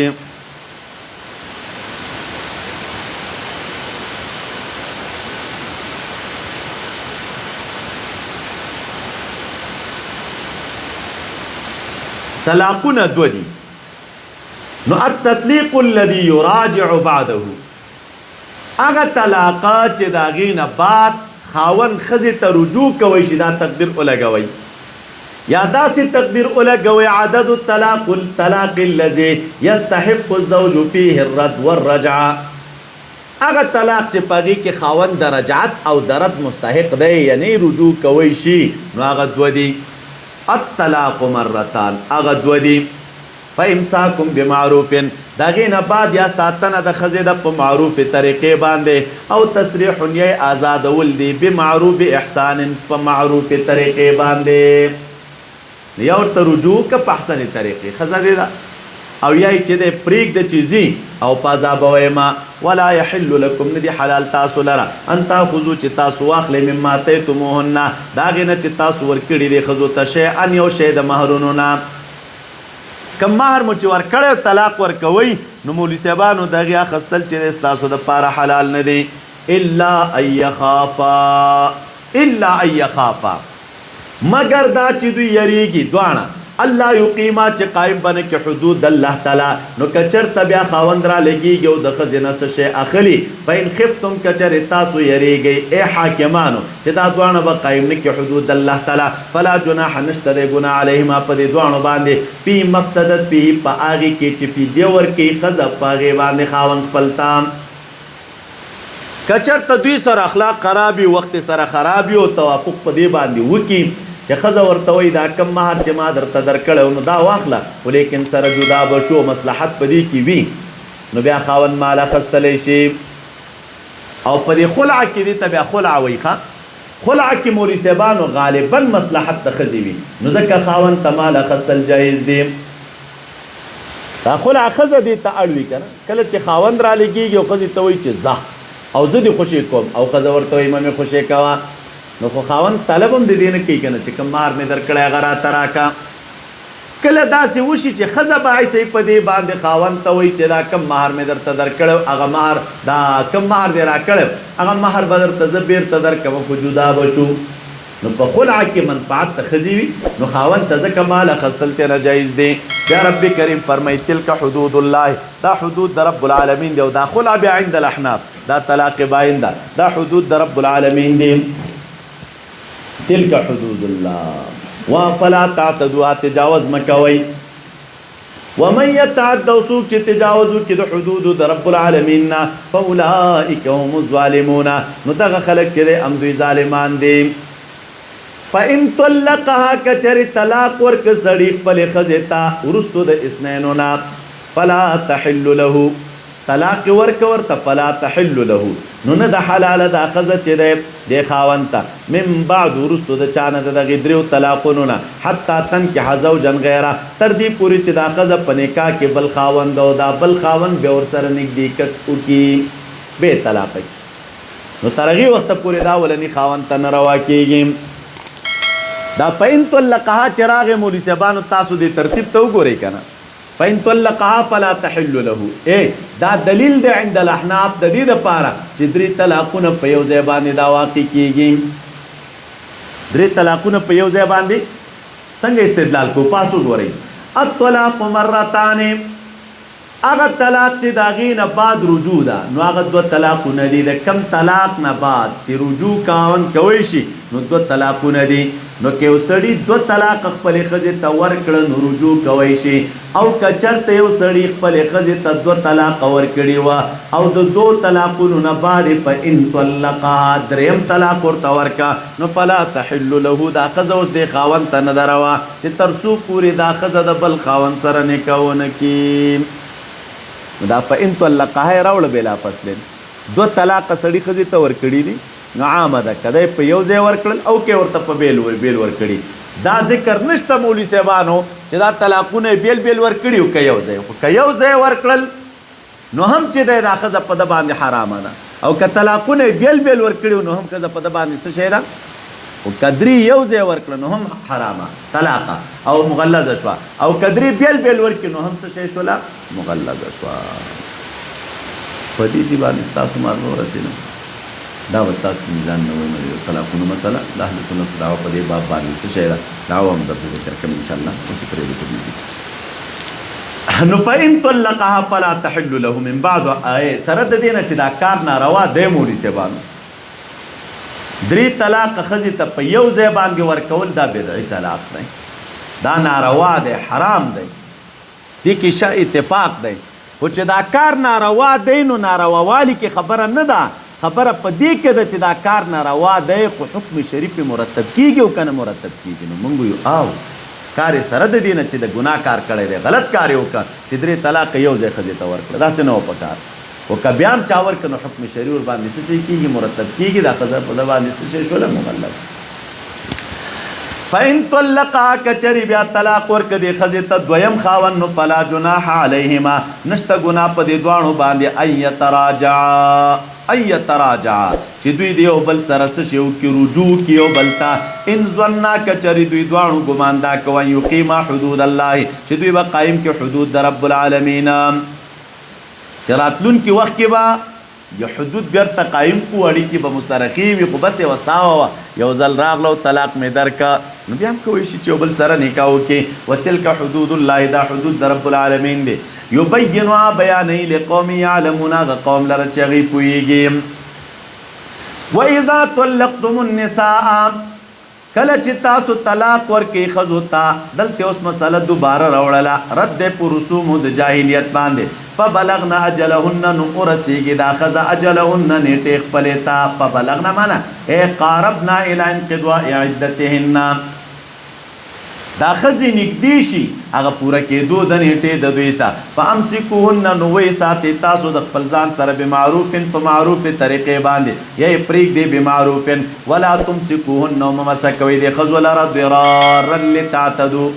رجوع ته دې دپاره مه کوئ چې مقصود مو په دې کې ضرر وي د دې دپاره چې تاسو تجاوز وکئ ومن یفعل ذلک چا چې دا کار وکړه نو دوی چې به طلاق ورک بیرته به یې رجوع وکړله ورته ښځه به یې کړه بیا به ورسره بد اخلاقي کول او حقوق لحاظ به نه کو ورته رب کریم فرمای ومن یفعل ذلک څوک چې دا کار وکړي نو فقد ظلم نفسه په خپل ځان باندې ظلم وکړي خپل ځان عذاب د الله تعالی ته وړاندې کړه ولا تتخذوا مو جوړوئ تاسو منیسئ تاسو آیتونه د رب العالمین په ټوکو باندې یاد کړئ نعمت د الله تعالی په تاسو باندې وما انزل علیکم او دا هم در یاد کړئ چې دا چې نازل کړی د الله تعالی تاسو باندې من الکتاب د کتاب نه والحکمت او د حکمت نه حکمت ما فيه من الاحکام یعظکم به واعظ کړي رب العالمین تاسو ته په دې باندې واتقوا الله ويریږئ د الله تعالی نه پوه شئ چې الله تعالی په هر یو څیز باندې علیم دی اوس دې آیت کې بیان د تجدید د نکاح د مطلقې راته ذکر کوي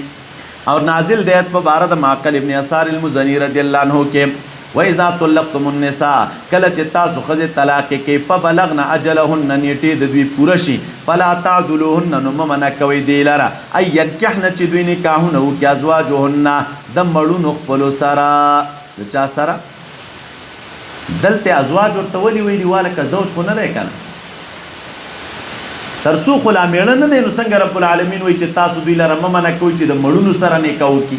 دا مخکني نو دې ځکه علماء کرام لیکي دا تعبیر چې تنه کړی په زوج سره نو دا به اعتبار ماکانه مخکې خو میړه وکنه نو د ماکانه په اعتبار تعبیر وکا او یا دا خطاب خاوندانو ته دی خاوندانو ته وایي چې تاسو دوی لره مه منع کوئ اذا ترادو چې کله دوی راځي په خپل منځ کې بالمعروف شرعا ذلک یوعظ به دا واز کولی شي تاسو ته په دې باندې من کان منکم هغه چاته چې ویس تاسو نه ایمان لري په الله تعالی په ورځ وروستنۍ باندې ذالکم ازکا لکم دا میل چې دی نو دا ډیر ازکا دی لکم تاسو لره ډیر ازکا دی د میل نه الیهن و اطهر ډیر اطهر دی تاسو د زړونو لپاره په آخرت کې ازکا پاک دی تاسو لره په دنیا کې یا زیات ثواب دی یا غوره دی تاسو لره او اطهر دی تاسو لره په آخرت کې ګناهونه صفا کوي او لقلوبکم من الریب زړونه مشک نه پاکي چې دوی نکاح وکړي سره والله یعلم والله تعالی پوهیږي او تاسو چې دی نه پوهیږئ نو چې نه پوهیږي د رب العالمین د امر تابع شئ والوالدات يرضعن اولادهن حولين كاملين ربط دایت د مخکې سره مخکې ردو پاغه ظلم چې په نکاح باره کې وه اوس رد دی پاغه ظلم چې د رضاعت په باره کې کېږي همدارنګې د عدت د تېرېدو نه پس اوس مولوي صاحبانو څه به کېږي هغه حکم راته ذکر کوي یا دا ووایي چې مخکې ځینې امور د تدبیر منزل ذکر شوله دې ځکه رب العالمین یو امر راته ذکر کوي د امورو د تدبیر منزل نه نو اوس راځئ والوالداتو میندې مولوي صاحبانو دا زده کړي میندې دوه قسمه دي یو مطلقه ده او بل څه شی ده غیر مطلقه دلته دا حکم چې ذکر کېږي د چا ذکر کېږي د مطلقې ذکر کېږي ولې که غیر مطلقه ده نو خاصم بچي ته پی ورکوي نو بیا دغه ته څه ضرورت دی چې خاوند به دغې حقوق وغیره ورکوي خاصم ورکوي خو دې ځکې رب العالمین فرمایي یوه ښځه دا خاوند طلاقه کړله او بچی ته پاتې شو نو څه به کېږي والوالداتو میندې یرضعن اولادهن پی به ورکوي اولاد خپل ته 2 کاله حولین کاملین 2 کاله پورا ذالک دا حکم هغه چا لره دی لمن اراده هغه چا لره دی چې څوک غواړي ان یتم الرضاعه چې پوره کړي رضاعت لره یعنی رضاعت په موده د رضاعت کې دا موده د رضاعت پوره کړي وعلى المولود له په مولود له باندې چې د چا بچی دی رزقهن رزق د دې زنانو دی او جامې د دوی دی بالمعروف په قدر د طاقت لا تکلف نفسنا نه بشي مکلف کولی یو نفس الا وسعها په مگر په اندازه د چا د وس د هغه لا تضار والدة بولدها قانون ته وګورئ دوه ترجمې ضرر به نشي رسولی یوې مور ته په سبب د بچي د هغې ولا مولود له ضرر به نشي رسولی مولود له لره چې د چا بچی دی بولده په سبب د ولد د هغه یا دا ووایه لا تضار ضرر به نه رسوي والده بولدیا په سبب د ولد خپل چا لره خاوند ته او نه به مولود له ضرر رسوي د په ولد په سبب د دغې ولد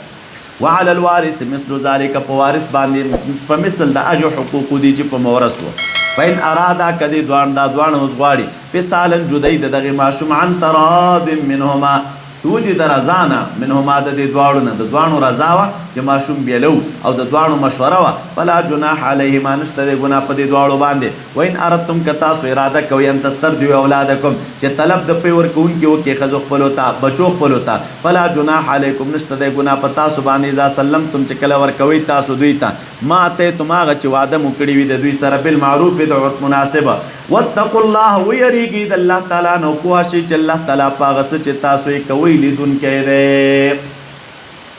د آیت تراشي مولوي صاحبانو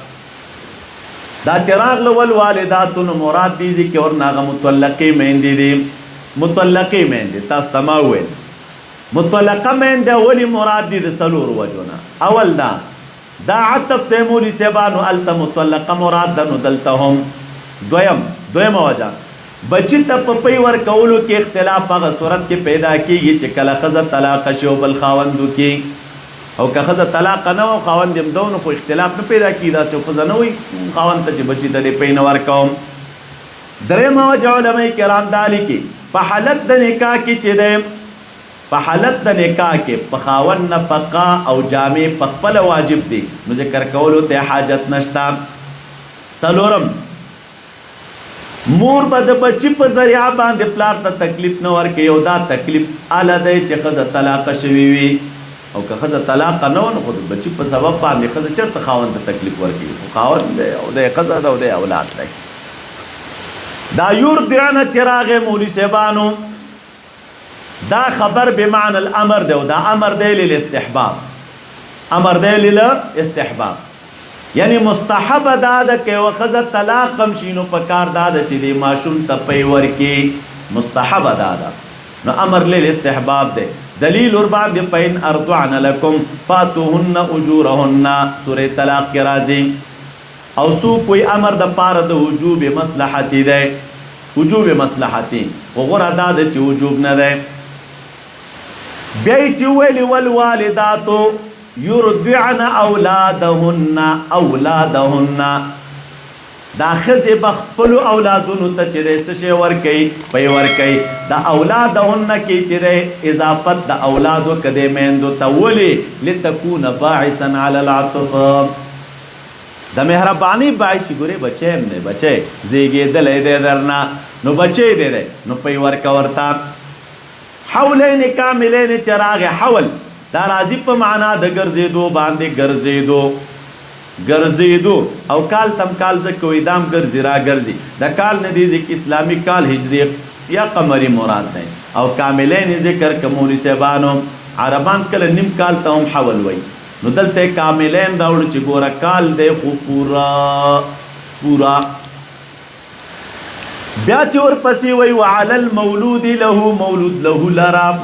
له لرا مولي صاحبانو مولود له هغه چا لره چې چا د پاره دا ولد دی او د چا د پاره دا بچی دی نو دې ځینې علمای کرام لیکي معلومیږي دا چې نسب د بچي چې ثابتېږي نو دا پلار پسې ځکه بچی دا راغلی نسب مور پسې ثابتېږي که نه نو یو قول د ځینې علمای کرامو شته چې کله مور سیده وي نو د بچي نسب د سیدې مور پسې ثابتېږي د مور د سیادت د وجې نه دا یو قول د علمای کرامو دی ولیکن التم راجحه دا ده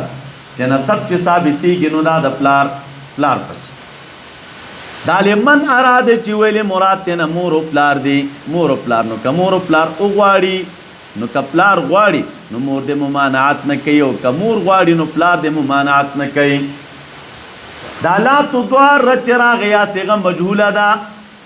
او دا والدتون نائب فاعل دی نو معنا دا شوه چې مور به ضرر نه ورکوي چاته بچي ته لا تضار والدتون بولدها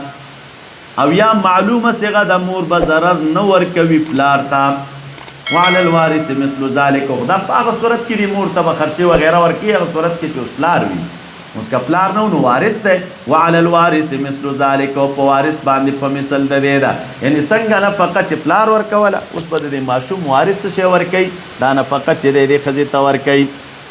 او دویم قول دا د مولي صاحبانو دي چې وارث ذکر دی علما لیکي مراد د وارث نه هم دغه ماشوم دی مراد د وارث نه وعلى الوارث په وارث باندې څه شی دی مثل ذلك په وارث باندې مثل ذلك نو وارث دا ماشوم د چا وارث دی د پلار وارث نه دی نو چې ماشوم د پلار وارث شه نو علی الوارث مثل ذلك نو که اوس پلار نشته دی نو د پلار په مال کې به د ښځې ته نو پاتې چاته د زوی ته ده که نه نو د دغې زوی په مال کې چې دا کم مال دته به طورې میراث پاتې دی نو دې مال د میراث کې به چاته د مور ته نفقه د چا ورکول کېږي د پی ورکولو دا به ورکول کېږي والذین یتوفون منکم اوس بل امر راته ذکر کوي دیارلسم حکم د امورو د تدبیر منزلنا عنوان د آیت د عدت د متوفا عنها زوجها یوه ښځه ده د هغې نه چې د خپل خاوند وفات شه نو د هغې عدت راته ذکر کوي او حکم ابه څه کوي والذین یتوفون منکم او هغه کسان چې پوره واخیستلی شي منکم د تاسو نه هغه کسان چې پوره واخیستلی شي د چا نه نو څوک چې پوره واخیستلی شي نو څه معنا خو مړ شي که نه د ښځو خیرام اورېدلې وایي خدای دې واخله نو دا واخله معنا دا ده والذین یتوفون منکم ویذرون او پرېږدي دوی ازواجا بیبیانې نو څه چل به کوي دا ښځې یتربصن بانفسهن دوی بدرنګ او انتظار کوي په خپلو ځانونو باندې 4 اشهر و 10 څلور میاشتې او 10 ورځې او په دغې څلور میاشتو او 10 ورځو کې مولوي صاحبانو حداد به ترک زینت به ترک د چا وی غم ښکاره کول به وي ترک د زینت به سترګې تورول ښایسته لباس وغیره دا به نه نو دې ښځې به دغه وخت کې د عدت ولې تېروي د خاوند د مړینې نه بعد څلور میاشتې او 10 ورځې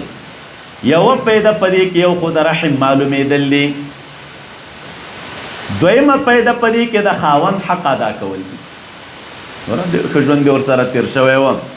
نو گویا کې د هغه د مرګ نه بعد هم دا چې د څلور میاشتې او 10 ورځې ناسته ده او درېیمه پیدا په دې عدت کې چې دی د خاوند محبت کمیدل دي د دې ښځې د دې خاوند سره مینه وه نو دا قسم دست د بل خاوند سره نکاح وکړي نو د هغه محبت ته مخکني خاوند به په زړه کې وي نو د دویم خاوند سره به د کور جوړښت رانه شي نو چې څلور میاشتې او 10 ورځې تېرې شوې د مخکني خاوند محبت او مینه د دې په زړه کې کمه شي نو که بل خاوند سره اوس نکاح وکړي نو د دې سره به کور څه شی وي جوړ نو دا حکمت ته پکې فاذا بلغنا اجلهن کله چې دوی ورسیږي نیټې خپلې ته نو دا رد دی په جاهلیت باندې جاهلیت کې چې به کونډه شوه که نه نو کونډه به د چا سره نکاح نه شوه کولی کونډه بس په تا تاوان نو دا تا سره به وه لکه نن سبا زموږ استاسو تنو کې دا رواج شته که نه چې کوم کور کې کونډه شي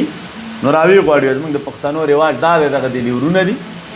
او دا د ورېرونه دي او دا پلان دی او چې په دې کې دا یو خوښ نو تا ته واکو اختیار دی بل خو یې نه پرېږدي نو رب کریم فرمایي دې ځکه ورفیضا بلغنا نورت کله چې ورسیږي دوی نیټې خپلو ته یعنې عدت پوره شي فلا جناح علیکم نشته ګناه په تاسو باندې فیما فعلنا پی انفسهن په هغه څه کې چې دوی کوي فی انفسهن په باره د خپلو ځانونو کې بالمعروف من الزینت والتعریض وغیره یا نکاح یا خروجا والله بما تعملون خبیرا الله تعالی په هغه څه باندې چې تاسو یې کوئ خبردار دی ولا جناح علیکم سوار لسم حکم ذکر کی دلتا نشته گناه په تاسو باندې پی معرضتم پاغ الفاظو کې عرضتم چې تاسو تعریض کوي پاغه سره به من خطبه النساء د غختنې د خزونه او اکننتم یې پټ ساتي د ځانونو سره پی انفسکم علم الله کو د رب العالمین پدې چې انکم ستذکرونهن چې یقینا تاسو بیا دوی دا خبره دوی ته ولکن لا تواعدوهن لیکن وعده مکوي تاسو دغه خزو سره سرن پپټا الا ان تقولوا قولا معروفا مگر دا چې وې تاسو قولا معروفا معروف وینا عنوان دا آیت دے تحریم نکاح المعتدہ کم خزه چې په عدت کې وي نو په عدت کې د خزې سره نکاح دا حرام ده چیرته وي نورستان مولا څنګه راوخته راغلی ولته ودوي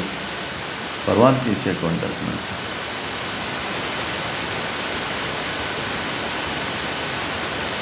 نو دې ذکرال عنوان د آیت تحریم نکاح المعتدہ د معتدی خزې سره نکاح چې دی نو دا حرامه ده حرامه نو لا جناح نکاح به نه کوي ورسره کچرې تاسو تعریض کوئ او په دغې تعریض کې غوښتنه کوئ یا مو په زړه کې خبره پټه ساتلې وي چې بس دا عدت پوره شه او زه به دې ته پیشنهاد د نکاح کوم نو دې کې بیا بدیت نشته تعریض عبارت د چا نه دی نو دې ځکه علماء کرام لیکي تعریض دی تویل کیږي چې ما يفهم به السامع مراد المتکلم داسې الفاظ چې دا سامع د متکلم په مراد ور باندې پوهیږي الفاظ دی ووري نو دی پوښي چې لکه د دوه څه اراده وه من غیر ان یکون اللفظ موضوعا لمراده حقیقتا ولا مجازا بغیر د دین چې دا لفظ وضع کړی شوی وي د مراد دپاره حقیقتا او نه مجازا یعنی دا لفظ دغه د مراد د پاره نه حقیقتا وضع دی نو مجازا خو بیا هم داسې الفاظ دي چې هغه ور باندې پوهیږي او دا چې راله اکننتم نو کنانت چاته وایي دلالت علی شیء بذکر لوازمه یو شی د ذکر کا او دا الفاظ دی په غیشي باندې دلالت کوي په ذکر د لوازم او د هغې سره لوازم دی ورته ذکر کړل لکه موږ تاسې وایو کتابونو کې مو ویلي فلان طویل النجات دی او کثیر الرماد دی او فلان و فلان. اوس که یو سړی را لګېږي او ښځې ته تعریض کوي نو تعریض سره کم دا جایز ده. دې دوران کې ښځې ته وایي چې مثلو کې لا تورت، ستا په مثل ښځه چېرته پاتې کېږي، ستا په مثل ښځه چېرته پاتې کېږي، ستا په مثل ښځه د هغې نکاح څوک رد کوي. یا داسې الفاظ یو ښځې ته سړی ووایي چې زم داسې ښځه خوښوم چې داسې صفات پکې وي. یا کله داسې الفاظ وکوي ارمان چې ستا په شان ښځه راته پیدا شي. کله داسې یو څوک وایي لکه زما یوه ښځه په کار ده او کونډه وي او که ځوانه، کونډه وي او که تعریضات دي که نو چې دا دې ښځې ته وایي نو دا ښځه د دې نه مراد اخلي چې اراده د دې سړي شته خو صفا الفاظ نه دي نو تعریضات دا جایز دا کوی شي. نو بیا رب کریم فرمایي لا جناح علیکم فیما عرضتم به من خطبة النساء، راځئ الا ان تقوا ولکن لا تواعدوهن علم الله پوه دی رب العالمین انکم ستذکرونهن چې تاسو به د ښځو ته یادوئ دا ولکن لا تواعدوهن لیکن وعدې مه کوئ د ښځو سره په پټه الا ان تقولو مګر دا چې وایي تاسو قول معروفه. قول معروف څه معنی بالتعریف یا تعریض وکړي ورته یا باعلام الولي، ولي خبر کې چې ګوره زما اراده دا ده چې ستا د لور یا د خور سره نکاح وکړم. ولا تعزموا عقدة النکاح، عزم په یو کار پسې د زړه غوټه کول، عزم مه کوئ تاسو د هغې عقدې او د غوټې د نکاح حتی یبلغ الکتاب اجله تر دې پورې چې ورسېږي هغه مکتوب من العدت نیټې خپلې ته چې تر څو عدت نه وي پوره نو تر دې وخته پورې تاسو عزم د نکاح مه کوئ. واعلموا ان الله یعلم ما فی انفسکم، پوه شئ تاسو په دې خبره باندې چې رب العالمین پوه دی په هغه څه چې ستاسو په نفسونو کې دي. فاحذروه نو یېرېږئ د رب العالمین نه. واعلموا پوه شئ ان الله غفور حلیم، یقینا الله تعالی بخونکی دی او حلیم دی. دا فاحذروه چې راغی حذر هغه ویره چې ورسره د بچاو اسباب چې دی اعتبار کړی شي هغه ویرې ته وایي. لا جناح علیکم ان طلقتم النساء، دلته اوس مولوي صاحبانو ټول څلور صورتونه دي. اول د مطلقې ښځې به یا مهر مقرر شوی وي او یا به نه، دویم یا به نزدېکت ورسره شوی وي یا نه. که مهر مقرر و نزدېکت هم شوی نو پوره مهر به ورکولی کېږي او که مهر نه نو نیم، که مهر مقرر و نزدېکت نه شوی نو نیم مهر به ورکولی شي او که مهر نه مقرر نو که نزدېکت شوی نو مهر مثل به ورکولی کېږي او که نزدېکت هم نه شوی نو هېڅ مهر نشته دی بلکې متعه ده، بلکې څه شی ده څلور صورتونه. لا جناح علیکم نشته دی ګناه په تاسو باندې که طلاق ورکړي تاسو ښځو ته ما لم تمسوهن تر دې چې تاسو نه رسېدلي هغې ته او تفریدو لهن یا مو نه دی مقرر کړی هغې لره فریضة مهر. ومتعوهن او تاسو چې دی نه په ورکوئ ګټه ورکوئ دوی ته علی الموسع قدره، دا په کوم صورت کې ده وروستنی صورت په موسع باندې هغې انسان چې لاس فراخه دی اوسې کېږي په هغې باندې خپل اندازه ده او په مقتر خپل اندازه ده. متاعا دا متاع نفده بالمعروف حقا ای حق حقا علی المحسنین نو ترغیب دی. وان طلقتموهن که چېرې طلاق ورکړي تاسو دې ښځو ته من قبل ان تمسوهن مخکې د دې نه چې تاسو سره یو ځای شوي نه مخکې طلاق ورکړئ. وقد فرضتم لهن فریضة مهر مو ورته ټاکلی او د نږدېکت نه مخکې طلاق ورکړي ورته نو په دې صورت کې فنصف ما فرضتم نو واجب دی په تاسو باندې نیم هغه مهر چې تاسو دوی ته ټاکلی دی الا ان یعفونه مګر دا چې دا ښځه عفو وکړي خاوند ته وایي چې دغه دی نه اخلم درنه او یعفو الذي عفو وکړي هغه څوک چې دغه په لاس کې عقده د نکاح ده چې زوج دی دی وایي چې زه زی در کوم اگر که ترې نه اخلې. وان تعفو رب کریم فرمایي یو دا چې عفو وکړي تاسو یو بل ته نو دا ډېر اقرب و نږدې دی تقوا ته، ډېر اقرب و نږدې دی تقوا ته. نو دا خطاب نر او ښځې دواړو ته دی او صيغه د مذکر راوړه تقریبا دواړو ته دی که یو بل ته عفو کوئ نو دا ډېر اقرب دی تقوا ته. ولا تنسوا الفضل اوس ترغیب دی عفو طرف ته عفو وکړي یو بل ته ولې ولا تنسوا الفضل مه هېروئ فضل او احسان بینکم په مین خپل کې خپلو کې یو بل باندې احسان ښځه او خاوند یې دا سره هېروئ ما. ان الله یقینا الله تعالی په هغه څه باندې تعملونه چې تاسو یې کوئ بصیر دی. دا لا تنسو چې راغی لا تنسو د نسیان نه هېرول دلته معنا د ترک پرېښودل یعنی احسان مه پرېږدئ لکه هېر شوی شی او یا مراد دا دی چې هغه زاړه احسانات رایات کې چې یو بل سره مو کول د یو بل خاوند وي ښځه خاوند وي نو یو بل ته معافي وکئ. التبراش نساء کې وقت افضوا بعضكم الى بعض. او یا علماء کرام لیکي تعلق قائم ساتل د مطلق سره. ایک طلاق مونکړه خزر رب العالمین وی دی او بل سره احسان مهیروي. زمونږ استاد په عرف کې خلک چې د مطلقې ښځې سره تعلق د احسان ساتي خدا بغیرتی شماري، طلاق یې کړل او سره کېږنم کوي. او رب کریم فرمایي لا تنسوا الفضل بینکم. کله ښځه طلاق کړه خو ښځه او خاوند خو پاتې یو بل ته مونږ دقت کړی دی، نو چې یو بل ته مونږ دقت کړی نو د طلاق نه بعد هم رب کریم فرمایي چې دی یو بل سره احسان مه هېروئ. ښځه د طلاق کړه لاړه بل خاوند سره نکاح وکړه، تعلقات نور نه، د احسان تعلق چې دی دا ورسره ساتلی شي. حافظوا علی الصلوات. دا ربط آیت د مخکې سره، مخکې حقوق العباد ذکر شول، دا حقوق العباد د حفاظت ذکر وشه، اوس دلته حقوق الله ذکر کوي. رب العالمین فرمایي تاسو حفاظت کوئ په منځونو باندې، والصلاة الوسطی، په ټولو منځونو او خاص کر په منځ درمیانه باندې چې هغه منځ د مازدیګر دی. ابن عباس سے وایي د سبعی منځ مراد دی، څوک کوئی ماسپښین، څوک کوئی ماښام، څوک کوئی ماسخوتن، څوک کوئی د جمعې منځ مراد دی، څوک کوئی د لوی اختر منځ، څوک کوئی صلات الخوف. راجح قول دا دی چې مراد تنه د مازدیګر منځ دی. وقوموا ودرگی رب العالمین لرا قانتین عاجزی کون کے، قانتین ساکتین مطیعین. قنوت دیار لسمانی لري قرآن کریم کې، خو دې ځکه دوه معناګانې مناسبې دي، عاجزی او خشوع کون کې، او بل دا سکوت او غل ودرېدل، ساکت او غل ودرېدل، غل ودرېدل. فإن خفتم فرجالنا. شان نزول علماء کرام وای مخکې خبرې رواوې مانځکي کله چې دا آیت راغی وقوموا لله قانتین، نو بس خبرې چې دی هغه بندې شولې. اوس دې ځکه د صلات الخوف ذکر راته کوي، خو تفصیل د هغې په سوره نساء کې را روان دی. فإن خفتم ربط مخکې قیام ذکر شو، اوس دلته د قیام سقوط ذکر کوي. فإن خفتم کچر یریږي تاسو د دښمن نه، فرجالن ای فصلوا رجالن او رکبانن، منځو کې تاسو پیاده یا سواره. فإذا امنتم چې بیا کله په امن کې شوي، نو فذکروا الله، یاد کې رب العالمین لرا، کما علمکم، لکه څنګه چې رب العالمین تاسو ته ښودنه کړې ده، ما لم تکونوا تعلمون، هغه چې تاسو ته مخکې په هغې باندې علم او پوهه نه وه. والذین یتوفون منکم، او هغه کسان چې واخیستلی شي د تاسو نه، ویذرون ازواجا، او پرېږدي بیبیانې، وصیتا ای فلیوسو وصیتا، وصیت دې وکړي دوی وصیت بیبیانو خپلو ته، متاعا د متاع الی الحول، تر یو کال پورې،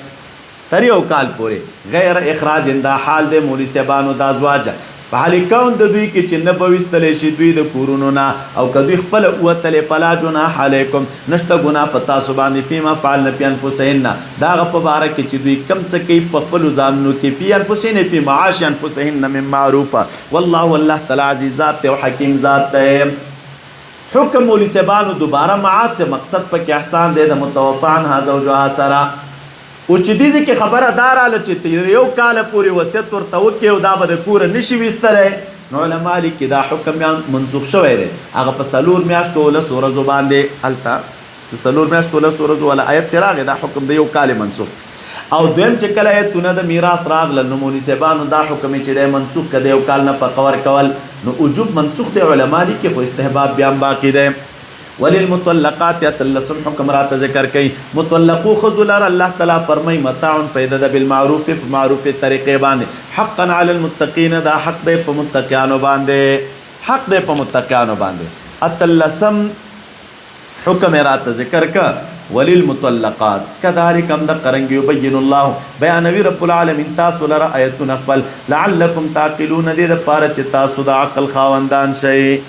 عقل نه کار واخلئ. دې ځای نه اخواته مولي صاحبانو بل باب شروع کېږي د دغې حصې، 4 نمبر باب. خلاصه د دې باب دا ده، په دې باب کې اولا تر 253 پورې ترغیب دی علی القتال بذکر الواقعتین للسابقین. مخکنو خلکو 2 واقعات ذکر کړي او د هغې په ضمن کې قتال ته ترغیب دی. اوله واقعه کې اشاره دې خبرې طرف ته ده، ګوره د قتال نه مه ګرځئ او د جهاد نه مه راګرځئ لاجل خوف الموت، د مرګ د ویرې د وجې نه چې مرګ به راشي، د مرګ د ویرې د وجې نه راګرځئ ما. 243 کې بارات تدا ذکر کې بیا امر دی بالقتال 243 کې ترغیب دی ال الانفاق 215 کې او په دویمه واقعه کې چې دی اشاره د چاته سبب د وجوب د قتال تشرعا و طبعا مع عدم المانع والضروره الى الاميره 246 کې بیا انعقاد د امارت د سره د شروط 240 کې او علامه د انتخاب صحیح برات ذکر کې د امیر چې هغه نزول د برکاتو دی صحیح امیر چې وټاکل شي هغه صرف د تعالی برکات را نازلې 243 کې بیا و سیاست د امیر را ذکر کې بل ابتلای چې هغه امتحان کې په لخر باندې د پاره د تمیز بین المداهن والمجاهد اشاره به کې دی خبره طرف ته چې قتال مپرګ دی تاسو له اجل القله 249 کې ذکر د دعا براتو کې په معرفت القتال 250 کې حصول د فتح او د خلافت حق به راته کې په ذکر د داوود علیه السلام او نتیجه به ذکر کې بعد الجهاد الاسلامي مع ذکر فائدة القتال چې هغه د فضائل کفر د 250 کې کما يدفع الكفر والشرك بارسال الرسول خاتم الانبیاء په 252 کې بیا بچی دی او قبل ارسال الرسل الى عیسی ابن مریم سره د ذکر د سبب د قتال چې اختلاف د اممو دی لتفاضل بین الانبیاء دا په 253 کې الله تعالی فرمای الم ترى غرض د آیت دا دی عنوان د آیت لا تترك الجهاد لاجل الخوف والجبن د ډار او د بوزدلی د وجه نه تاسو جهاد م پرې دی ربط مخکې کا مومول سبانو د نکاح مسائل ذکر کړل باغی کې د یوې پورنه اصلاح دلته جهاد ذکر کې چې پدې کې د ټول مسلمانانو اصلاح ده رب العالمین فرمای الم ترى تنو ګوريږي کسانو ته خرجو چې وتلو من دیارین د کورونو خپلونو دا آیت تمهید دی ورستو د قاتلو د پاره به توري دلیل وهم الوف او دی زرګونه وهم الوف ابن جریج وای دا واقعا صرف مثال دی او واقعي قصه نه ده خدا قول کمزور دی ځکه دلته د اسم موصول او حقيقي ضمیر استعمال شوی دی او حذر الموت علت ذکر کړی دی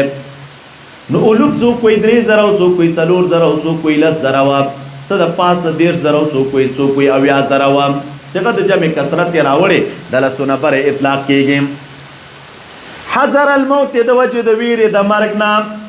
فقال لهم نوول رب العالمین دوی تموتم لشی ثم احیاهم بیا رب العالمین چې د راژوند کړل په دعا د پیغمبر دا وی ان الله یقینا الله تعالی خامخا خوند د فضل د په خلکو باندې لیکن اکثر د خلکو نه شکر نه وباسي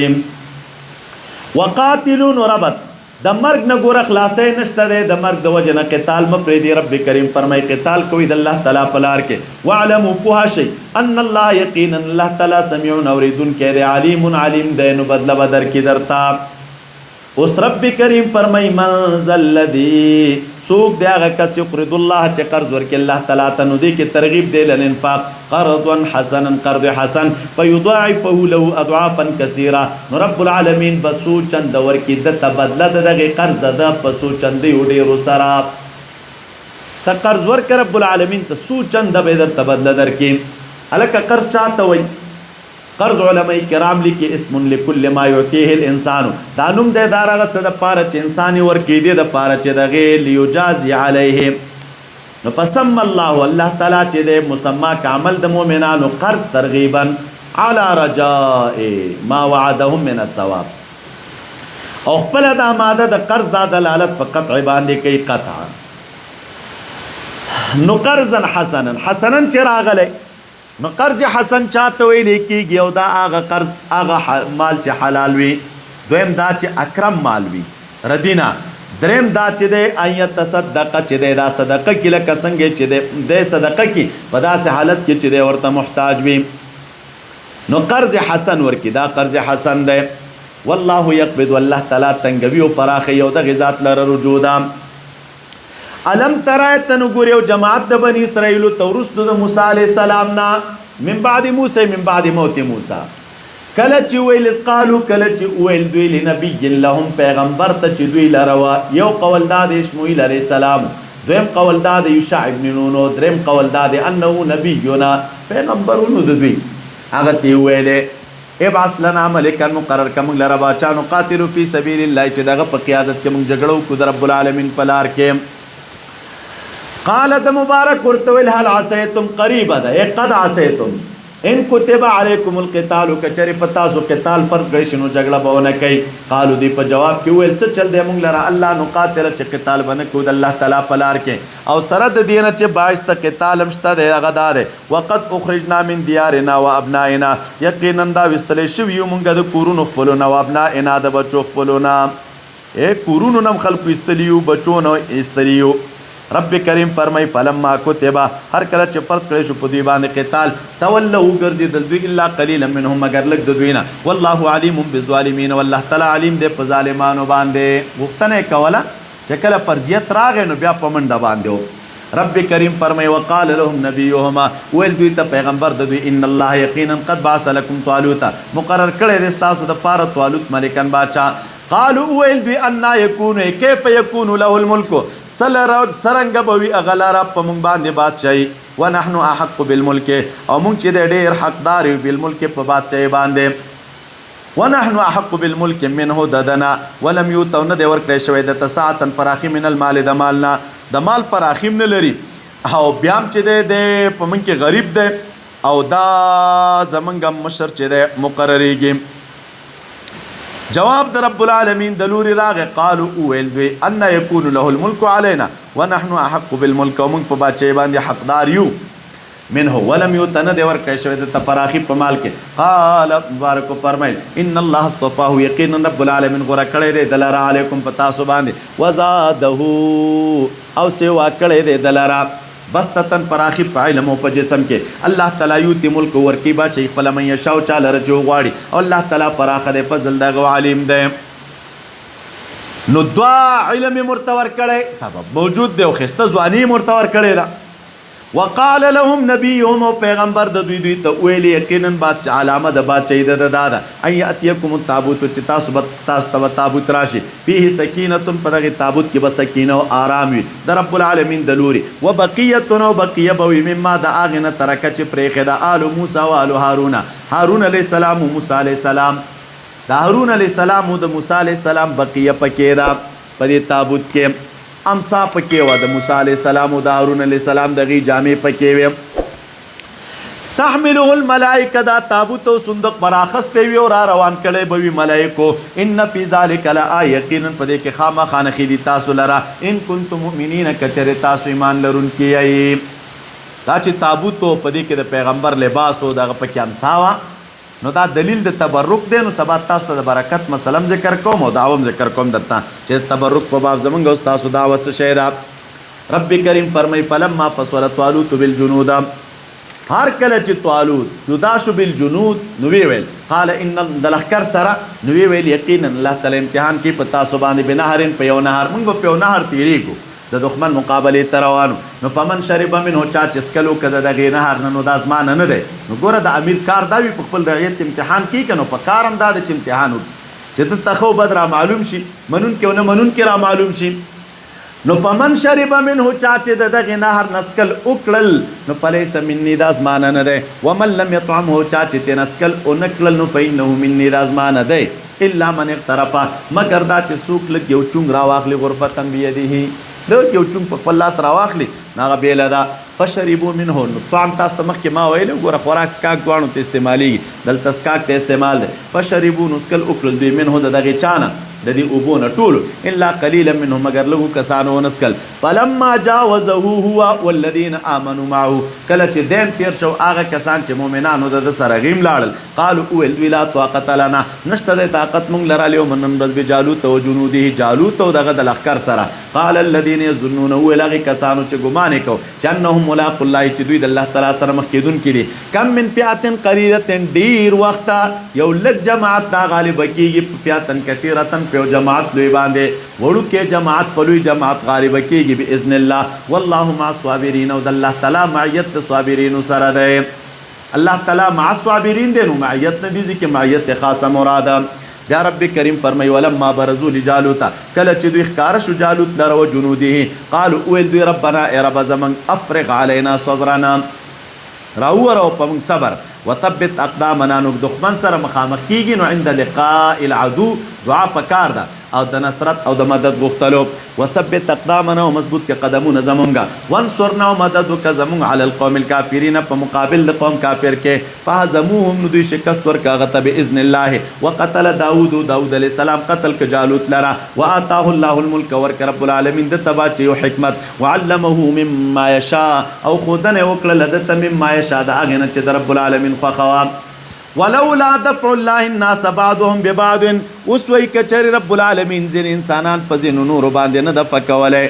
نه دفع کوله لفسدت الارض نو دا فساد براغله په ځمکه کې اوس مکه بورانه شوی وای ځمکه بورانه وای ولكن الله ذو فضل على العالمين لكن الله تعالى خوند فضل دي على العالمين تلك آيات الله نتلوها عليك دا آياتنا دا رب العالمين دي چمنگه تا تلولو بالحق وإنك لمن المرسلين او يقينا تخام خاد لگلي شوني خام خاد لگلي شوني اللهم صل على سيدنا مولانا محمد وسلم عليه اللهم وفقنا لما تحب وترضى من القول والفعل والعمل صلى الله عليه وسلم